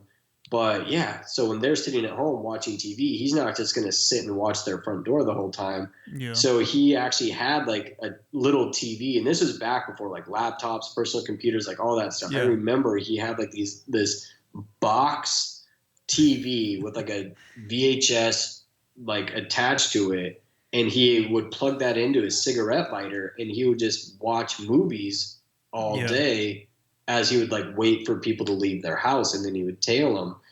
So our house had a library of movies, like hundreds and hundreds of like walls filled up with movies. Yeah. Because he wouldn't just rent them, he would buy them. Yeah. And so when I was a little kid, there were movies everywhere. They were just like in my house. And so, and my parents didn't really restrict what I watched. Like I was watching stuff pretty young that I probably should not have been watching. Yeah. Like I remember my favorites my brother's favorites actually growing up, like he loved like the Van Damme movies, like Bloodsport and Time Cop and like Lionheart, like all those movies.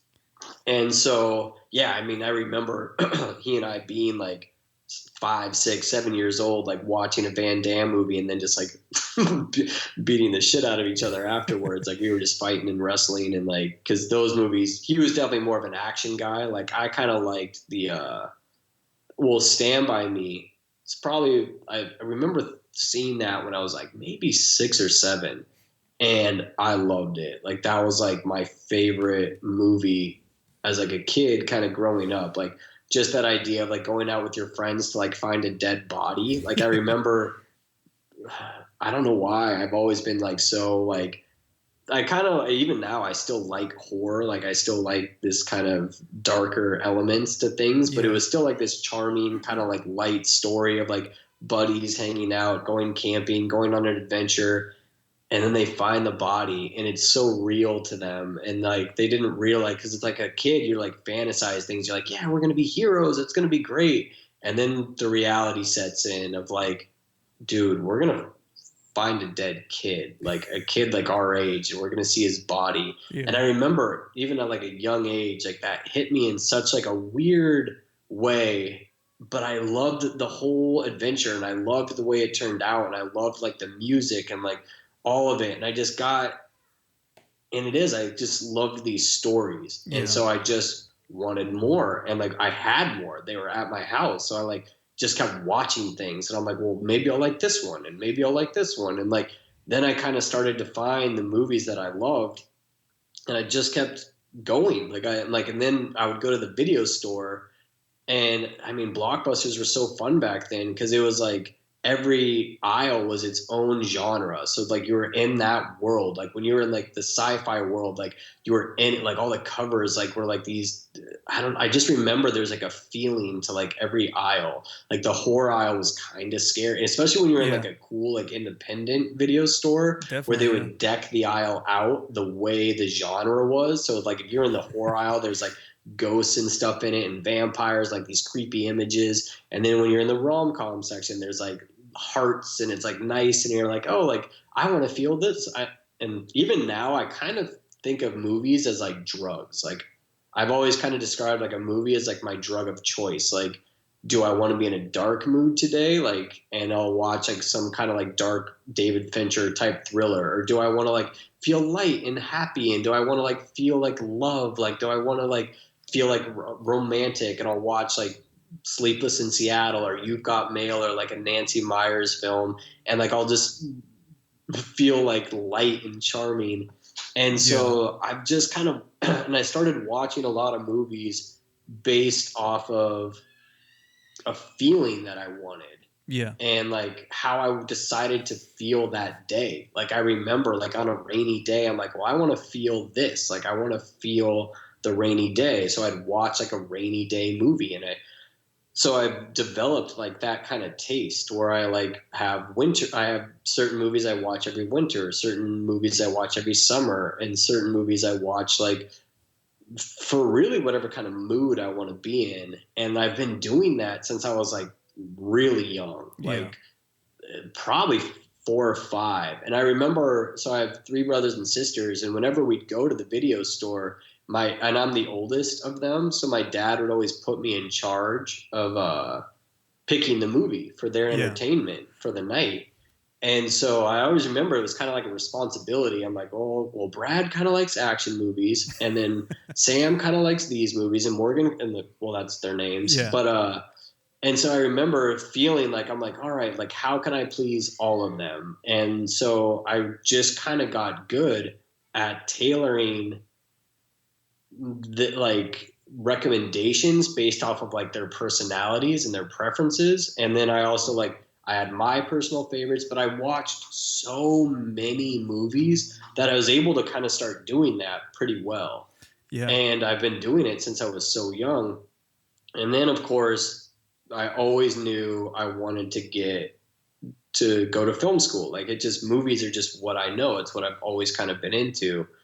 And so, then I went to UNLV. I went to Las Vegas, which is probably, in hindsight, was probably not the smartest move. My best friend from grade school and high school went there, and he talked me into going. And like, Vegas is insane, and especially it's insane when you're in college. And so, so I went to film school there, graduated, got a job in Hollywood right out of college, and was working for this boutique production company. And it was awesome. Like it was like this, literally like it was like everything I'd been building towards my whole life, dream come true, was all of a sudden happening. Like I was like working on like Hollywood and Highland. I could see the Hollywood sign from my office building like window.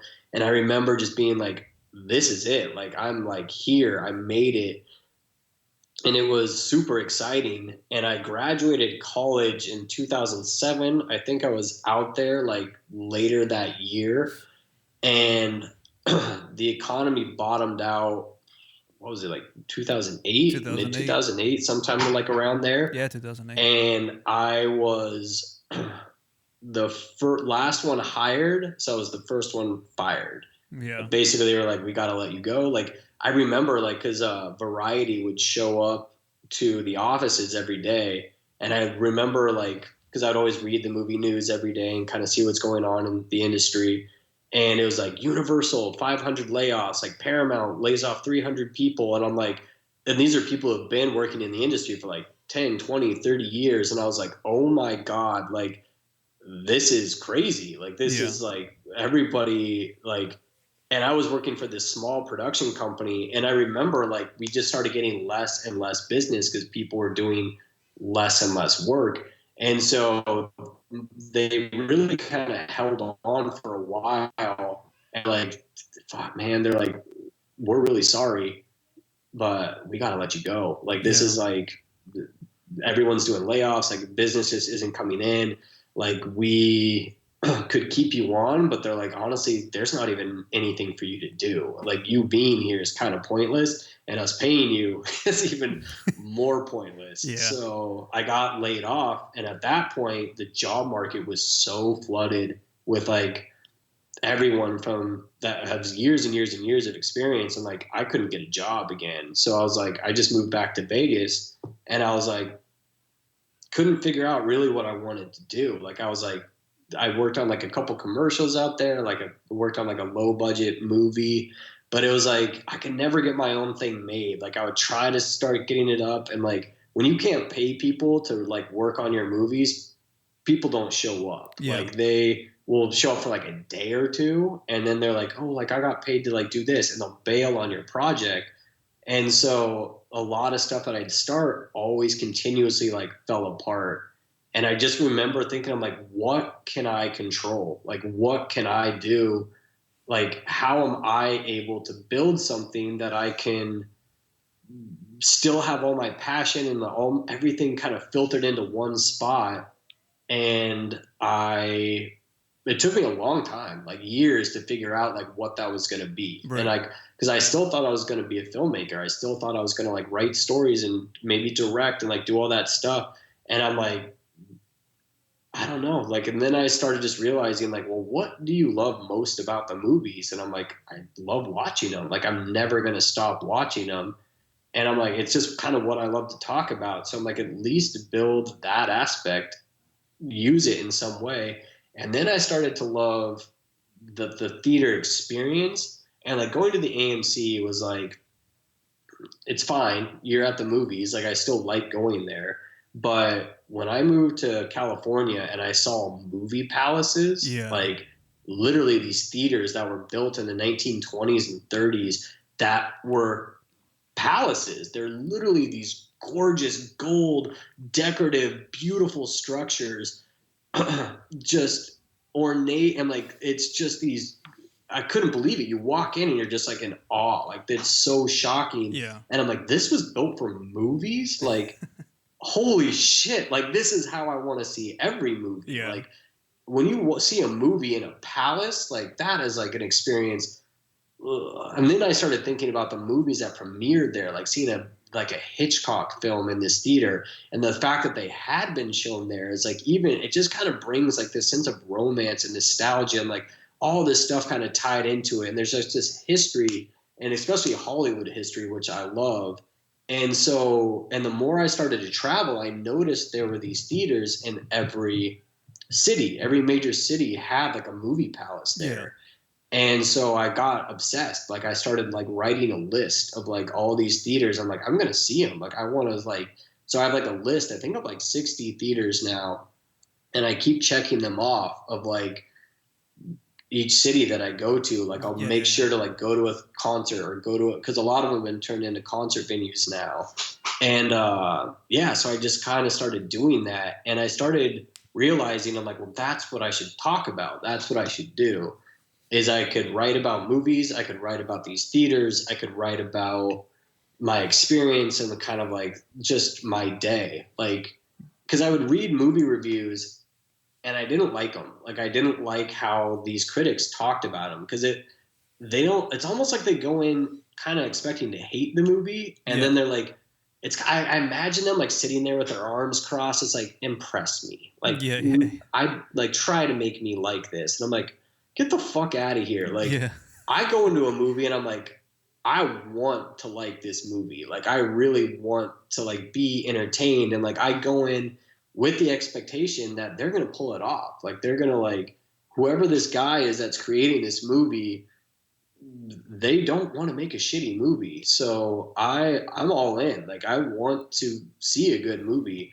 I don't even want to be impressed. Like I want make me feel something. Like Right. make me like if it's a sad movie, make me cry. If it's a comedy, make me laugh. Like I really want to feel those things. And when you find the ones that really work, then I'm all in. And so I started kind of writing just from that perspective. Like I was like, because it's all part of it for me. Like it's all like the day leading up to it. It's the sitting down in the theater. It's like the audience that's there with you. It's like all of that is. It's not just the movie. Like it's the movies for sure while you're all there, but Right. why are you all there also? Like why is this movie an event? Is it like just like a low budget nothing? Like is it like because a lot of movies, I like movies from everything. So there's times where I'll sit in a theater and I'm like the youngest person there by like 30 years. Like there's like everyone in their 60s or older. And because I'm watching like the King's Speech or like the exotic Marigold Hotel. Yeah.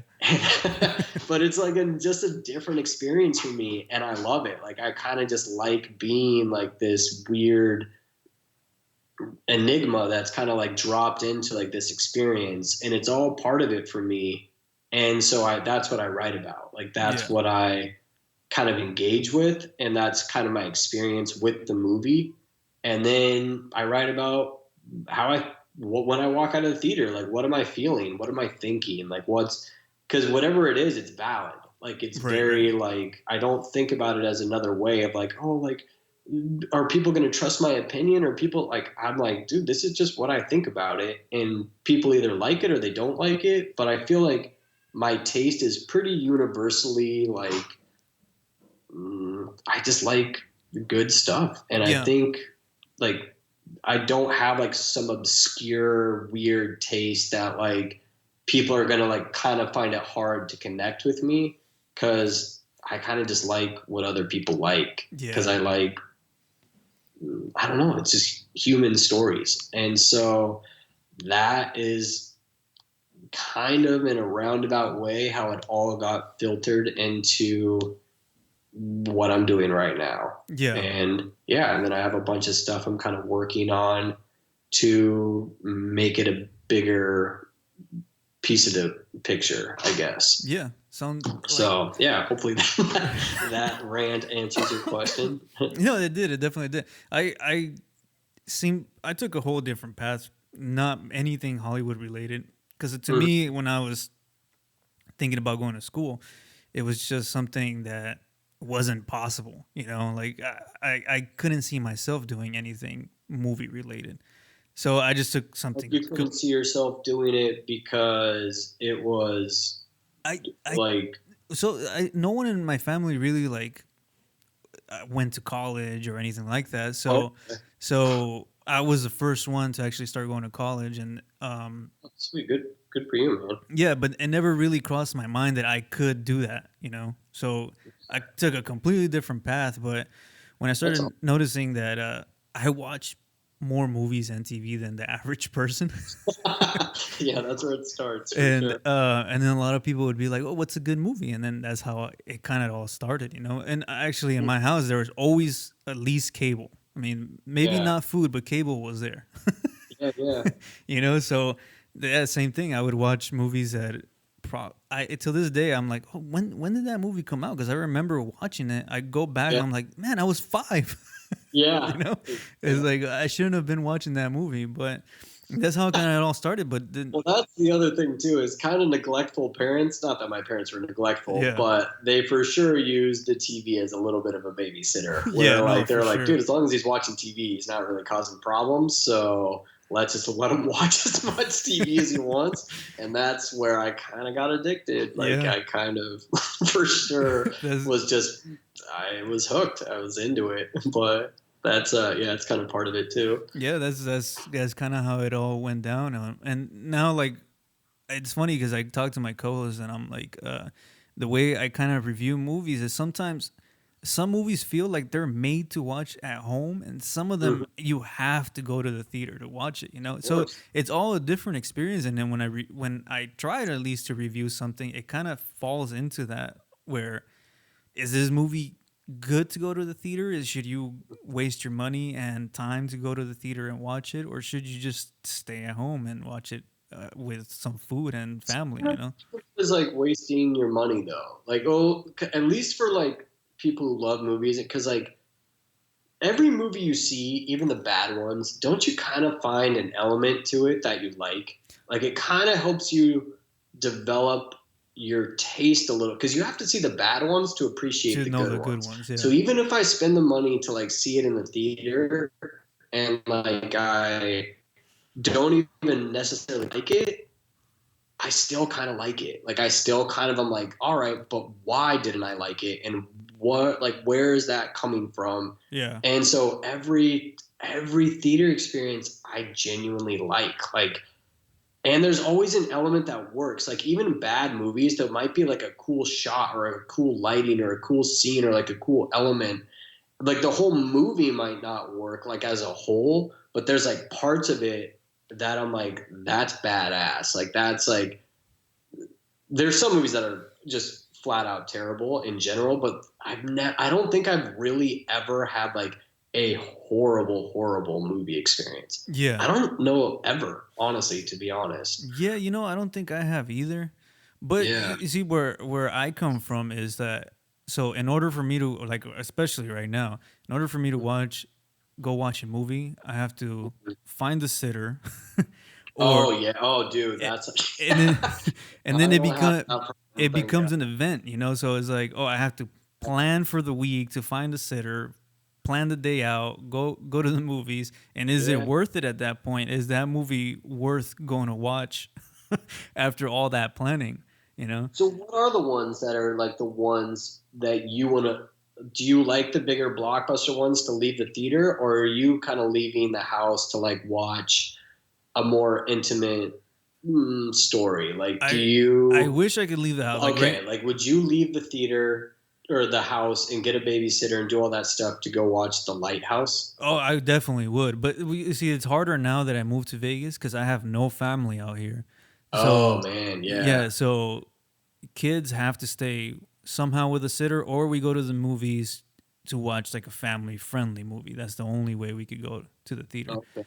Back when So I was in this LA, I would leave them with my mother in law.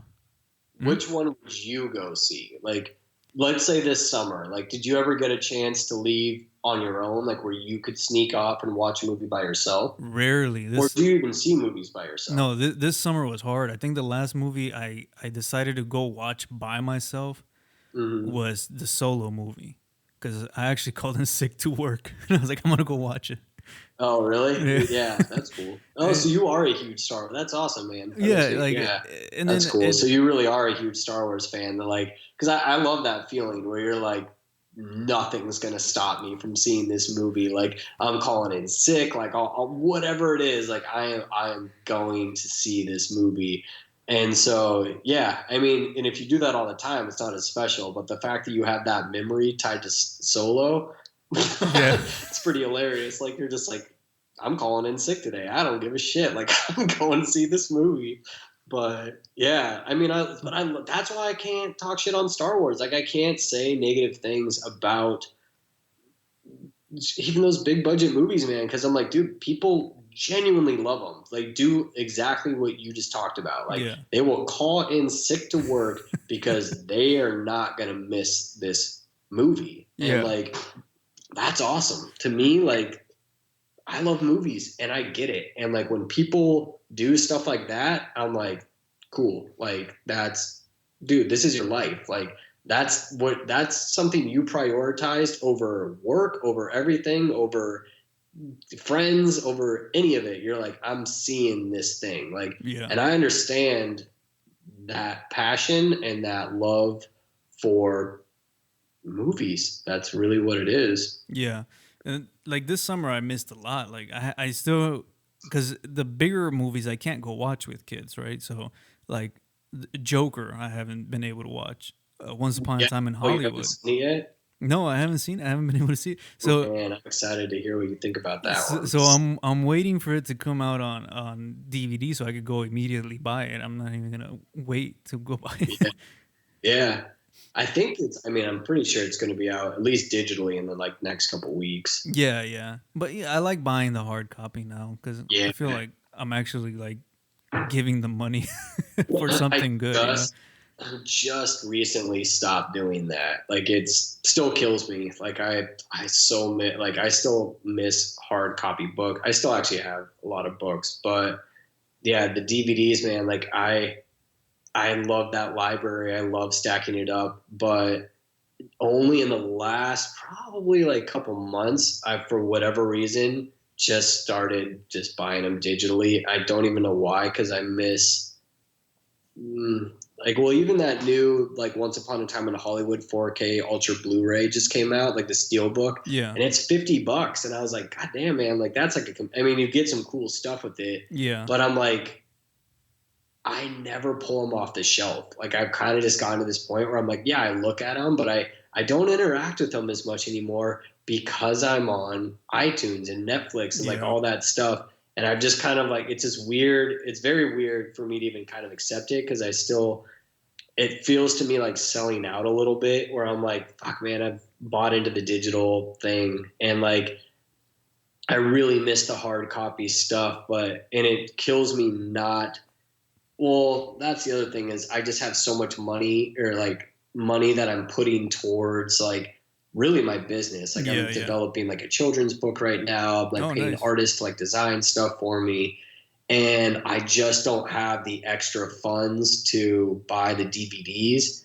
And so if I'm able to get them like on iTunes for less, and like I'm actually on my Apple TV quite a bit more, that it kills me. But it's like I just made that sacrifice like a little bit ago, and it's I don't like it.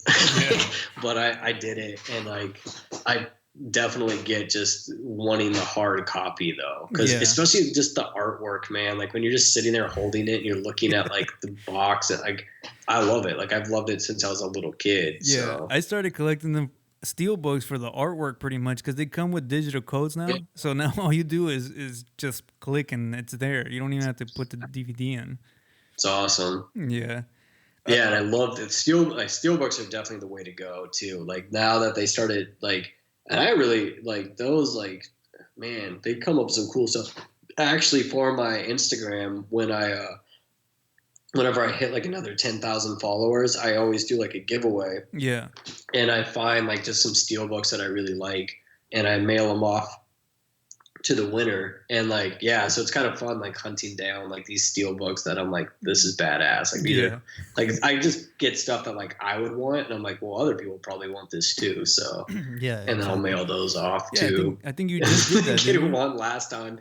Lived in Australia, and I was like, oh god damn it, like it cost me like $60 just to mail it down there. And I'm like, damn, like I gotta it's funny, man, because you don't think about like Instagram and your like, or at least my followers, like I don't think about them like how global it really Oh, is. yeah. Like I get Definitely. people writing me from like India and stuff like all the time, and I'm like, damn, like it's really weird to think about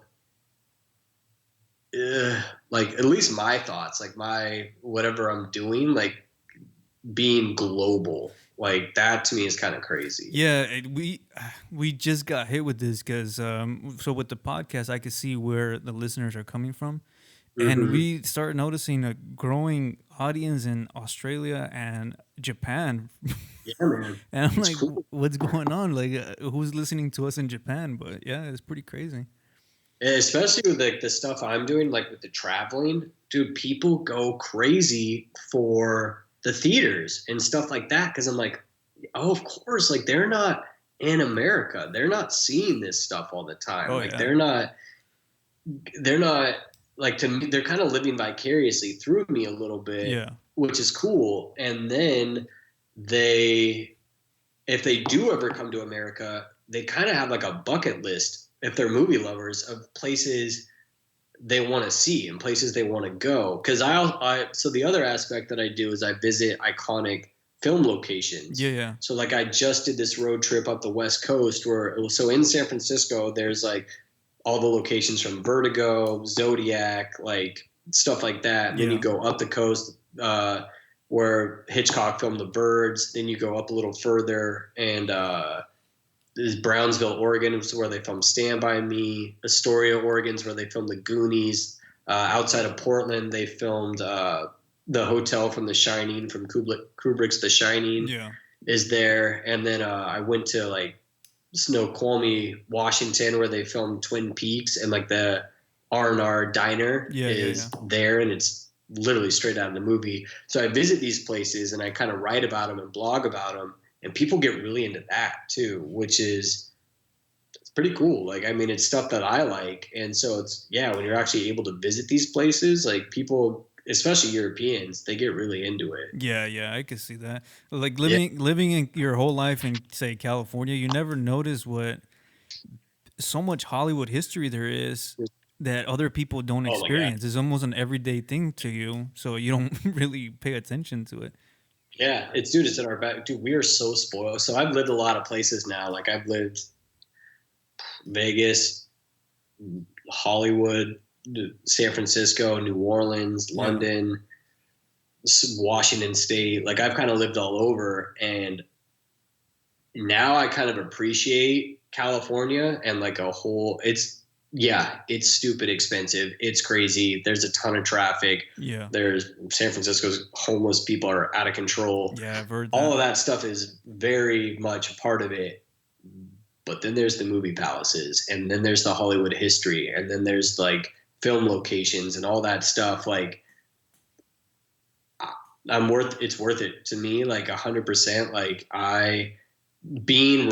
even being able to get movies here a couple weeks before other people get them is like I can't live anywhere else now. Like I literally like when I hear that someone else has like seen a movie before me and like they're starting to write a review of it, it literally like eats me inside. Like I'm just like, oh fuck, I need to see that. Like, especially when they like it and it gets all hyped up. I'm like, oh god damn it. Like I've got to see that movie. But in California, we get like, cause they always release things early in New York and LA, and San Francisco, they don't ever really announce that. Like, it's like, oh, New York, LA, but it's actually, we get them in San Francisco kind of like the same time. It might be like a week later or at the same time.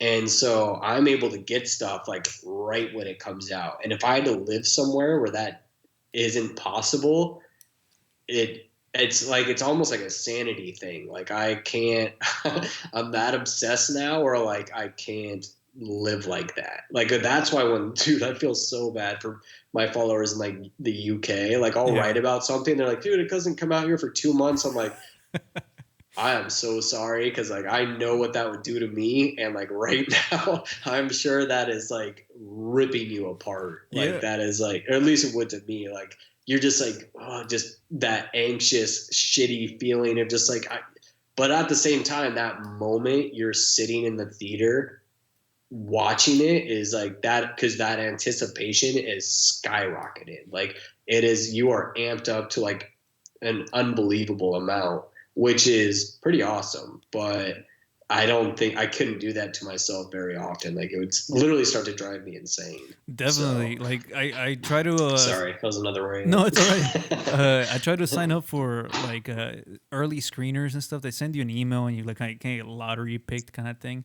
And but everything's in LA, so now I'm in Vegas, and there's nothing out here going on for movies. Vegas is pretty. And the other thing is, well, you guys got a badass drive-in theater there, though. Have you ever been to the West Wind Drive-In? I have. That's where I go with the kids, because I have a 2-year-old. Yeah, man. So I know he's gonna be loud. My first date with my fiance was at that. We went and saw Oz, the Great and Powerful with James Franco. That's the first place I took her, was that West Wind Drive-In. Still probably my favorite drive-in, because especially those Vegas summer nights. Oh my God, man. It's like romantic as hell. Like you pull in, like I had a Jeep back then too. So I'd pull in backwards, like reverse it, and I'd flip the trunk open so you'd get that Vegas summer air. Yeah. Then I'd build like a little bed in the back, and like we would just lay back there and kind of like eat snacks and drink wine and like watch movies. And like, that's kind of how we spent like the summer of 2013. And I love that drive-in. But all the other theaters there, they have those Galaxy ones now, which are pretty comfortable. Yeah. But when I was living there, they were all in casinos. It was so weird. Like, you had to walk through like the buzzers and the bell and like all this shit going off, and you're like, and then the theater was just kind of like there, but it wasn't like you were going to a theater. And so now in California, when I'm able to go to like these movie palaces, the only thing you're doing is going to the movies. You're not going through but it was a weird kind of like juxtaposition to go from that Vegas sort of theater experience to this California theater experience. Definitely. That's one of the first things I noticed is the experience out here to go to the theater is really different from California. Like, over there, you have big theaters, nice, fancy ones, or you go to the palaces, and really different experience altogether. Yeah. Dude, you want to know something even weirder? Yeah. When you start to travel and go to different movies, different cities, different like types of people, they interact with the movies very differently. Really? Like, it's very strange to like the different types of crowds you get in different cities that are even that kind of changes from movie to movie too, because like I've noticed like especially with like when Nolan releasing a movie, like if you see first showing of the first day of a Nolan film, like you get all the Nolan like heads, like they're like really diehard Nolan fans, and the way they interact with movies, like it's fun. Like, it's like a fun experience. Like, they're super like amped up, they get rowdy, and like yeah. But I've kind of noticed too, like because I've moved around a lot, that different cities kind of have like a different I guess different audiences. Like, I guess comics talk, like, cause I listen to Joe Rogan podcast and he talks about that a lot. Like how different like Boston is kind of more hard. I guess it's the same with anything like sporting events. Like, they're just different types of fans, but the arena I know is movies. And so whenever I go to these different theater experiences in different cities, like, it's kind of, at least to me, it's like a weird perspective of like how people engage with the movie. Right. Which is, and then I've talked to like people on my Instagram, and there's this one girl who lives in Brazil, and she kind of talks about how people like in Brazil, they always clap at the end of movies. I'm like, oh, that's awesome. She's like, people really engage. Like, they'll like shout and like yell at the screen and throw things. And I'm like, oh, that's crazy. Like, that's not an American thing, like, at all. But so now it's kind of like, I actually want to make a TV show based around that idea of just like the almost like sociology aspect of like how audiences or react to certain films in each part of the world. I think that would be, to me, it's interesting. I always just assume that if it's interesting to me, other people will find it interesting. Man, and it's worked out well so far. So if I can get a show like that made, because people just don't make like real movie lovers shows. Right. Like, kind of what Anthony Bourdain did with food is kind of what I want to do with movies. That's exactly what I was thinking right now, that you should probably do is like almost like a food show, but movies. Yeah, that's my whole goal. That's kind of what I'm working on right now, is getting that done. Like, because as I travel to these different movie locations, I'll visit. So there's the history aspect with the theaters. There's the social aspect and economic impact of like the communities where because whenever I go to these locations, like where an iconic film was made, there's always a little industry built up around that. Like, when you go to Brownsville, Oregon, there is no reason to go to Brownsville, Oregon. There is nothing there other than the fact that Stand By Me was filmed there. Yeah. So because I've been there 2 or 3 times now, every single time I walk into that town, people, like literally locals, will just hand me a map of, these are the Stand By Me locations. They know why you're there. They know that if you're an outsider and you're in their town, you're there because of Stand By Me. And I'm like, that's awesome. Like that's such like a weird like thing to like to be a local and like you just and they embrace it. They love it. They love that it's filmed there. They're not like because when you go to Astoria, Oregon, and you go to the Goonies house, Yeah. dude, they hate that movie was filmed there. They have like signs on the like posts that are like stay off our lawn, like don't come up our driveway, like don't take the people live here, don't take pictures of our home. And I was like, oh shit, like dude, move. Like Yeah. you guys live in an iconic house, like embrace it. But Yeah. these people hate it. Like they're super like anti Goonies, really. But that's kind of what I want to build a show based around is like these different experiences I have with each location that I go to. Cause like, yeah, going to Brownsville, Oregon, it's super fun. Like it's like they have like a Stand By Me day every July 24th. I think it's 24th or 12th, something like that. But it's like a whole weekend festival where they show the movie 3 times a week or 3 times a day. They have like a pie eating contest. They have blueberry, like it's the whole town gets super into it. They said it's getting bigger and bigger every year. They have like they said people from Japan and Europe, and like they all kind of flood into this little ass town because they love the movie Stand By Me. Yeah. And I'm like, damn, so I want to go to that event sometime and kind of film it and just be like, and interview people and be like, dude, what do you love about this movie? Like, how are you traveling from Europe to come to Brownsville, Oregon, because you love this movie and you're not even from America? Like because like I connect with that movie because I'm from the Pacific Northwest, and it's kind of like about my childhood. But what do Europeans connect with it? Like to me, that stuff is like super fascinating, and I want to build a show literally based around that exact concept. That sounds amazing. I would definitely watch that show. Yeah, man. Doesn't it sound like it's super because like I can't honestly. I wish I could give you a list of all the stuff that I've discovered, like that's around even the United States. Like, do you know that like down? I think it's in Mississippi where they filmed Big Fish, Tim Burton's Big Fish. Yeah. So you know the town of Spectre that's in that movie? Yes. Yeah. That whole town they built on a little island in the middle of this lake in Jackson, Mississippi. And they, after the movie was done, they just left it. They left it sitting there, the whole town.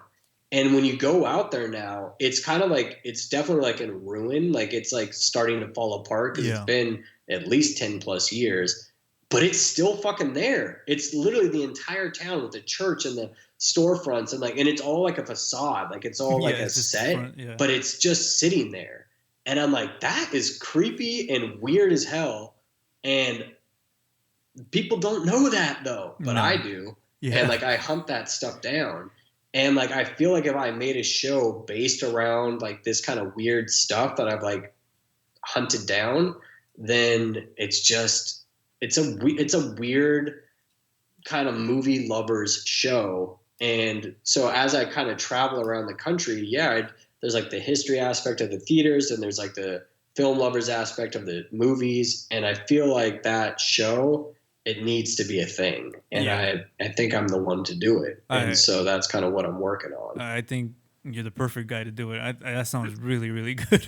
Thanks, man. Yeah. But yeah, so like now it's kind of like, cause dude, I've been funding everything myself and I'm like literally killing myself, like between working a full-time job and doing this and like just watching movies alone and TV. And like that takes up so much time, but so that's kind of like, even like doing podcasts and stuff like this, it's kind of like, you just never know who's going to hear it or like where it's going to go. And like, I haven't ever reached out and ever asked for money. Like I don't ever like reach even out to like Netflix or like to executives. Cause like to kind of pitch this show to them, I probably should start some form of that soon, or even start like a Kickstarter or something like that. But it's all stuff I've been kind of tossing around, but I still feel like I have to build up some more credibility. And that's kind of what I'm doing through Instagram, is just gaining a following, kind of like like we were saying with Warner Brothers, DC and like Marvel, like I see how things are done and I know there's like a proper way to do it. And I know that like to be legitimate and to have any sort of like control, I have to be more legitimate. And to do that, it just takes time, and it's going to take like effort, and I have to build like a strong following and people who give a shit about what I have to say. Cause if I just like show up with like, yeah, like 200 followers and I'm like, hey, I have an idea for a show, they're going to be like, get the fuck out of here. Like, who do you think you are? So so I'm that's why Instagram, it's just the avenue I'm taking. Like, I don't know any other way to do it. And like, it seems to be kind of working, and there's some sort of legitimacy to it because people seem to respond at least pretty well to what I'm writing. Yeah. And so if I can, and dude, it's global. Like, that's the thing is like, I might, because a lot of people unfollow me a lot too. So they don't really like a lot of what I'm saying. Yeah.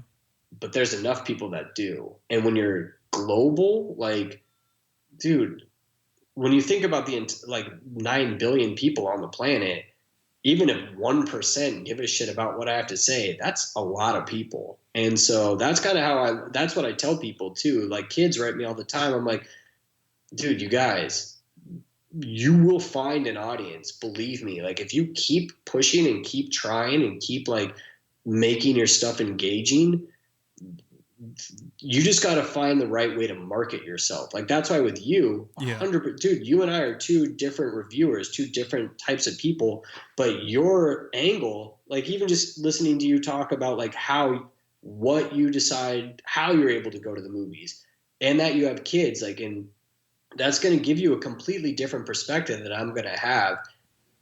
And dude, more people will probably relate to you because more people have kids. Yeah. 100%. Like, if you write, like, dude, if you want to leave the house with your kids, like, spend like this movie is worth it, or this, like, but that's kind of the angle, at least from my perspective, like, that you should take, because that makes you more interesting to me. Like, to me personally, like, it's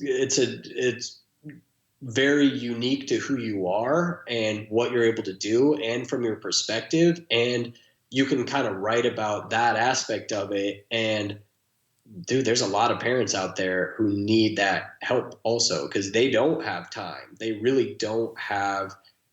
I have a lot of time. As much as I work, I still have a lot of time because it's just me and my fiance, and like, I don't have any family living where I'm at. Like, I have like a few friends that I'm able to like catch up with, but like, I'm alone a lot too. So I can kind of watch a shitload of movies and TV, and I'm always at the theater. But you don't have that luxury, but more people, I think, relate to you than they actually would to me, which is kind of cool. Like, it's kind of like but every person has like that kind of dynamic that they just need to kind of realize. Like, don't compare yourself to other people, because dude, when you think about Instagram and the internet being global, if you really give a shit and you really want to find your audience, they're there 100%. Like, you will find them.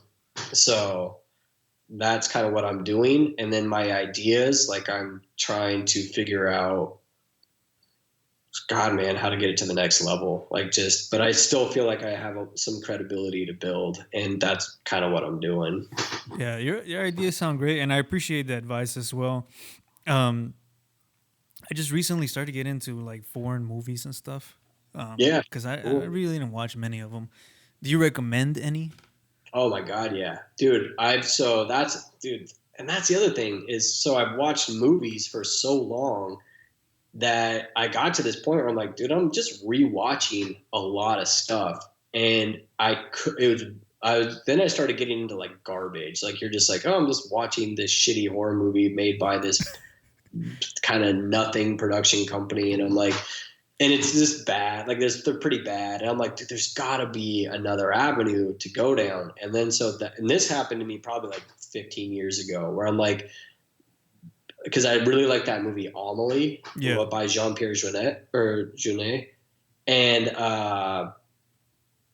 so I was like, and whenever I get into a director, I just dig up everything they've ever done and I watch all of it. So then I got into his movies, and I'm like, and then I started to understand French humor a little bit, and so I started watching other French directors, and I'm like, I really like French movies, and so I started watching a shitload of French movies, and then And then I saw the movie Il Postino, which was an Italian film, and I loved it.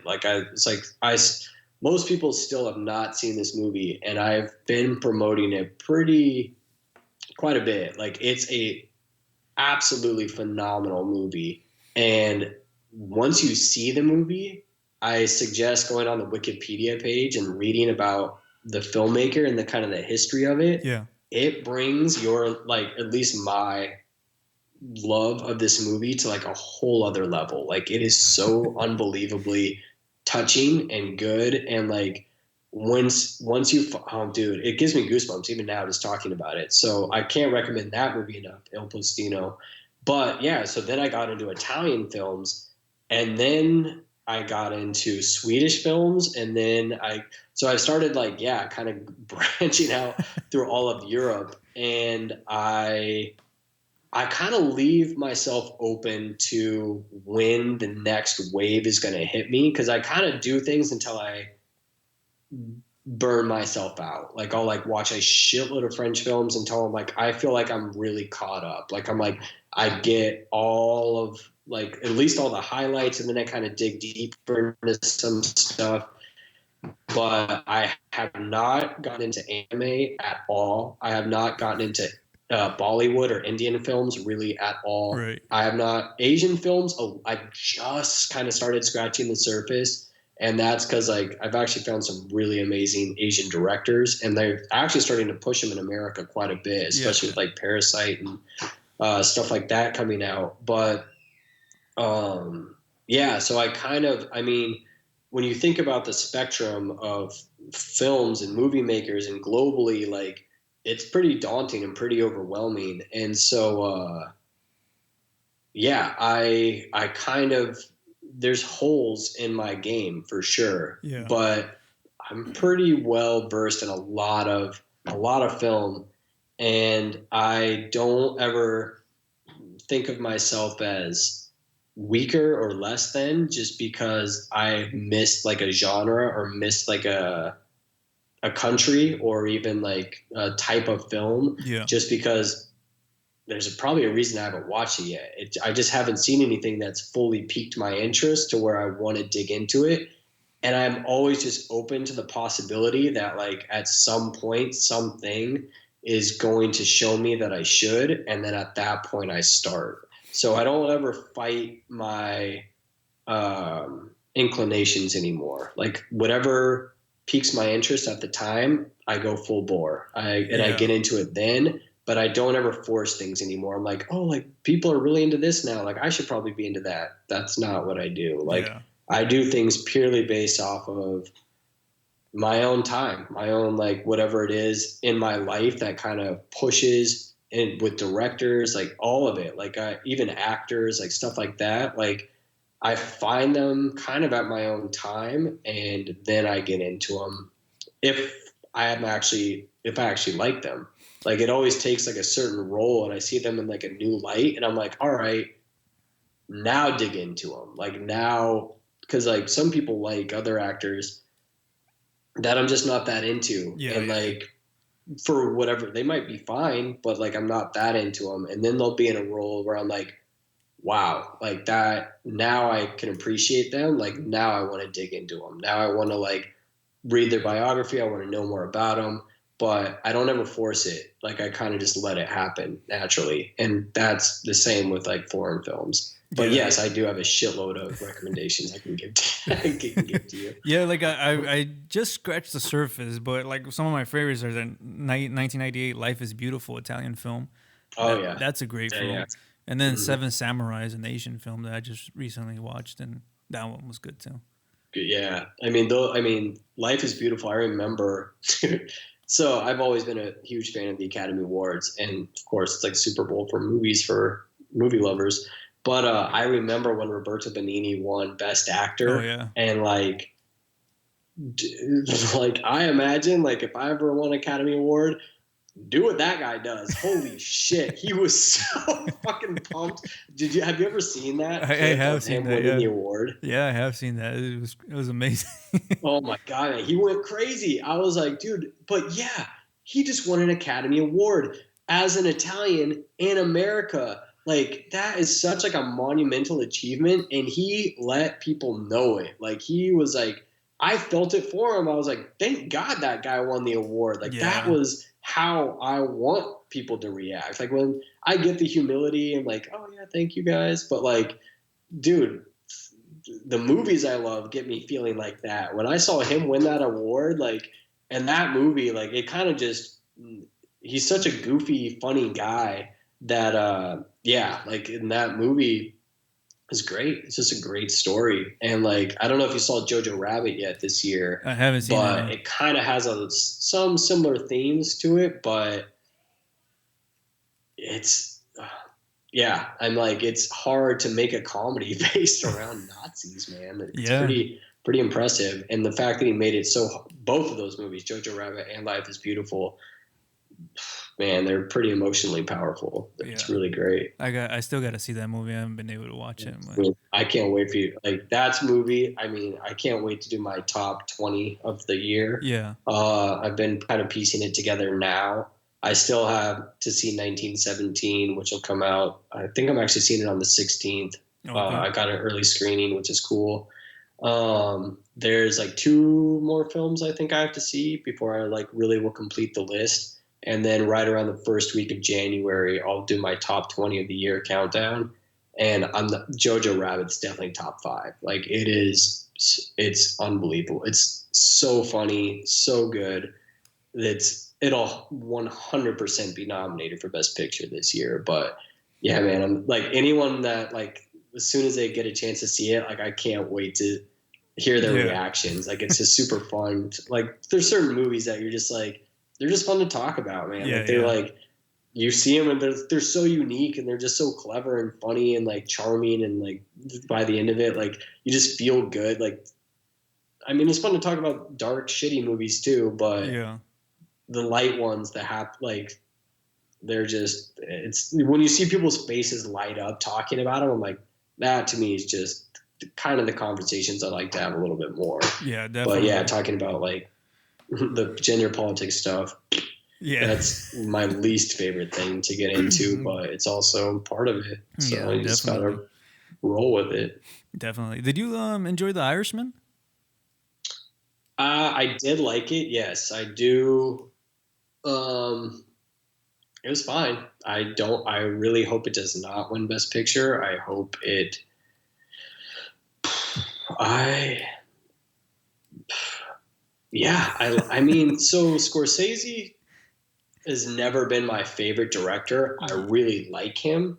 But yeah, like watching Goodfellas when I was young, I didn't really get that into it. I really actually didn't start loving Scorsese until I saw The Departed. Yeah. And Yeah. like I was talking about earlier, like it takes me like I'll see a bunch of films by a director and I'm like, yeah, I get it. Like I get why people like them, but I don't really care for them that much. They're not my Definitely. personal favorite. And then I saw The Departed. I was like, fuck, that movie was good. Like, Yeah. dude, that was like the biggest blew me away twist like ending. Like I was like, God damn, that were like I was into it, like super into it. And so yeah, so then I dug into Scorsese a little bit more. But I've as much as I like the mob movies, I don't love the mob movies. And Yeah. so watching The Irishman, it's a 3.5 hour mob movie. And it's a slow, contemplative mob movie. So I really enjoyed it. But yeah, the de aging, as much as it looked pretty good, it still isn't flawless. And it's like, it just didn't totally work for me. Like it's very good, but I found myself thinking about it a lot in the movie, which is not what I want to do. Yeah. And so the movie wasn't flawless. Like it's good. Like it's a good, solid movie. And I really do think it's his masterpiece. Like I think it is a culmination of all his work. And with the actors, I mean, De Niro was awesome. Pesci was awesome. Yeah. Pacino was awesome. Like seeing all of them in the visually stunning. Like yes, there are so many aspects of this movie that I really, really loved, but Best Picture of the Year, I don't think so. I have very complicated feelings about it because I do think it's also a little self-indulgent. I think they gave him so I'll just tell you how I really think about it, I guess. So Netflix brought down a godfather of cinema. Like when you heard about like Spielberg and Scorsese and Coppola and all of them kind of talking shit on Netflix, like saying like if they shouldn't be nominated for Academy Awards, they should be Emmys because they're made for TV. And I agree with them actually. Like I'm like, dude, if they're not made for the cinema, that's not, it's made for television. It's a made for television movie. It might be top director and all that stuff, but they gave Scorsese pretty much all the money he wanted with zero restraint to make the movie he wanted to make, but he made it for Netflix. So they brought down a godfather of cinema, which is a huge move for Netflix. Like for them, they just bought credibility 100%. Like they bought a direct, like Scorsese, holy shit, like one of the biggest names in cinema. They just got him to do it. And, which is awesome, but they also gave him a shitload of money and they gave him zero restraint. And so when you don't put those shackles on a director, you get a 3.5 hour mob movie, which is crazy. And a 3.5 hour movie, I'm like, dude, they could have shaved an hour off of that and it would have been just as good. Yeah. It probably actually would have even been better, but I still really enjoyed it. But at the same time, it's a little self-indulgent. It definitely kind of, I mean, it's made for Netflix. It's made to like take breaks from. It's not, to me, that's not a cinema movie. And if it was, you need to put an intermission in there and do it old school style, the way like Tarantino would have, or the way they used to do movies back in the 50s and 60s, where they made these long, like Lawrence of Arabia, like these long epic films, but they made it like an experience. Like you have an intermission, then you come back to it. Dude, I saw that movie in the theater at the Castro in San Francisco. Yeah. It was dude, that's a long time. It's a long time. Thank God I didn't get a big soda or like do any of that, because like that's a long time to be sitting in one spot watching a movie. And to be honest, I was engaged. I really was into it. It didn't feel like super painful to get through it, but I'm also a huge movie lover that will do that. And I think the average person, thank God it was released on Netflix, because I don't think that a lot of them would have shown up for a 3.5 hour movie like that. I 100% agree. Like even on Netflix, I was like, I remember pausing it and I was like, my God, I still have an hour 40 minutes to go.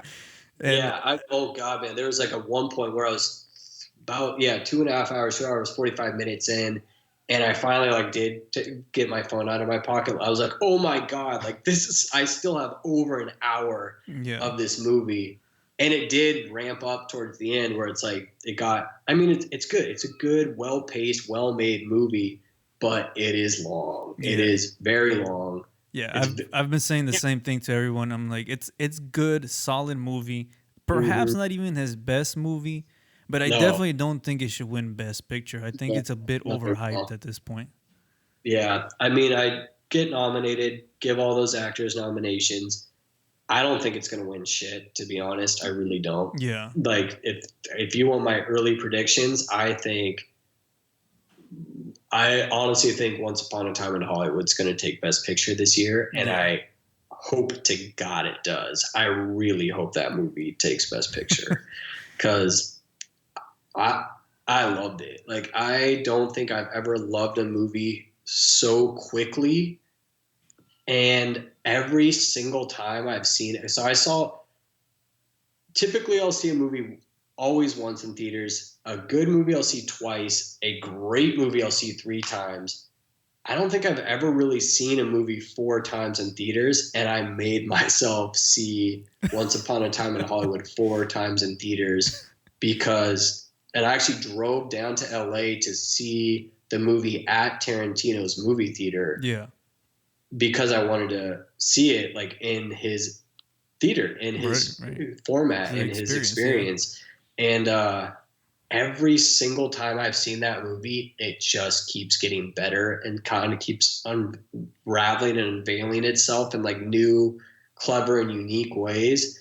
And I'm like, it's perfect. To me, that is like one of the like best cinematic movies with our most iconic actors playing like in a movie about Hollywood at a turning point in Hollywood history. That you want to know what's even like really fascinating about it? Yeah. So in 1969, the shift was starting to happen from what they're showing in the movie, like from cowboys, westerns, like classic Hollywood men stereotypes to this kind of hippie, grungy, like what's it called? Easy Rider type movie. Yeah. And so it was like this 50-year break. Like it was happening 50 years into kind of the golden age of cinema. And this huge catastrophic murder of Sharon Tate was the breaking point. That was the shift. Like that was like the real like defining pinnacle moment of like, we're in a different era of Hollywood now. Like the old cowboy thing is gone. This hippie sort of like 1960s movement that was happening. This was like the defining moment. And then 50 years, almost to the year, the Weinstein thing happens. And now we get this new shift in gender politics and all like female empowerment and like all that stuff. And I'm like, that to me is like even more fascinating is because this movie is coming out at a time when all this stuff is happening. And so the break that happened then, almost 50 years to the day, it's happening now. Like this huge shift in Hollywood and culture. And I'm like, and so this movie is also tied into that, which is, it brings another level to it. Like it's just such a crazy movie at this period in time. It's perfect. It's literally like people will look back on this and that movie as people who understand Hollywood and history will look back at that time and that movie as is somehow capturing, like it's because Tarantino understands it. It's so correct.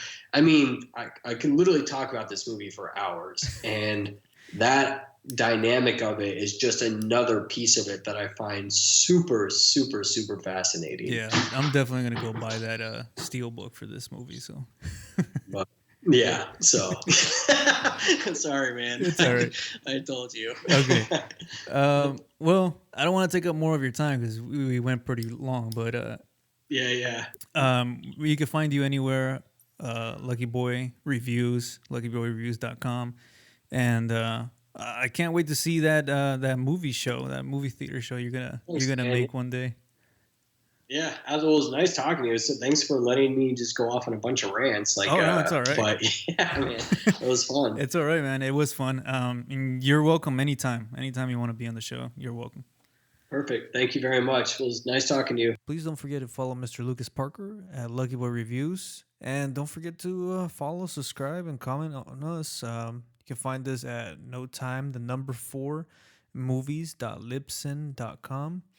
And you can find us anywhere on iTunes, Spotify,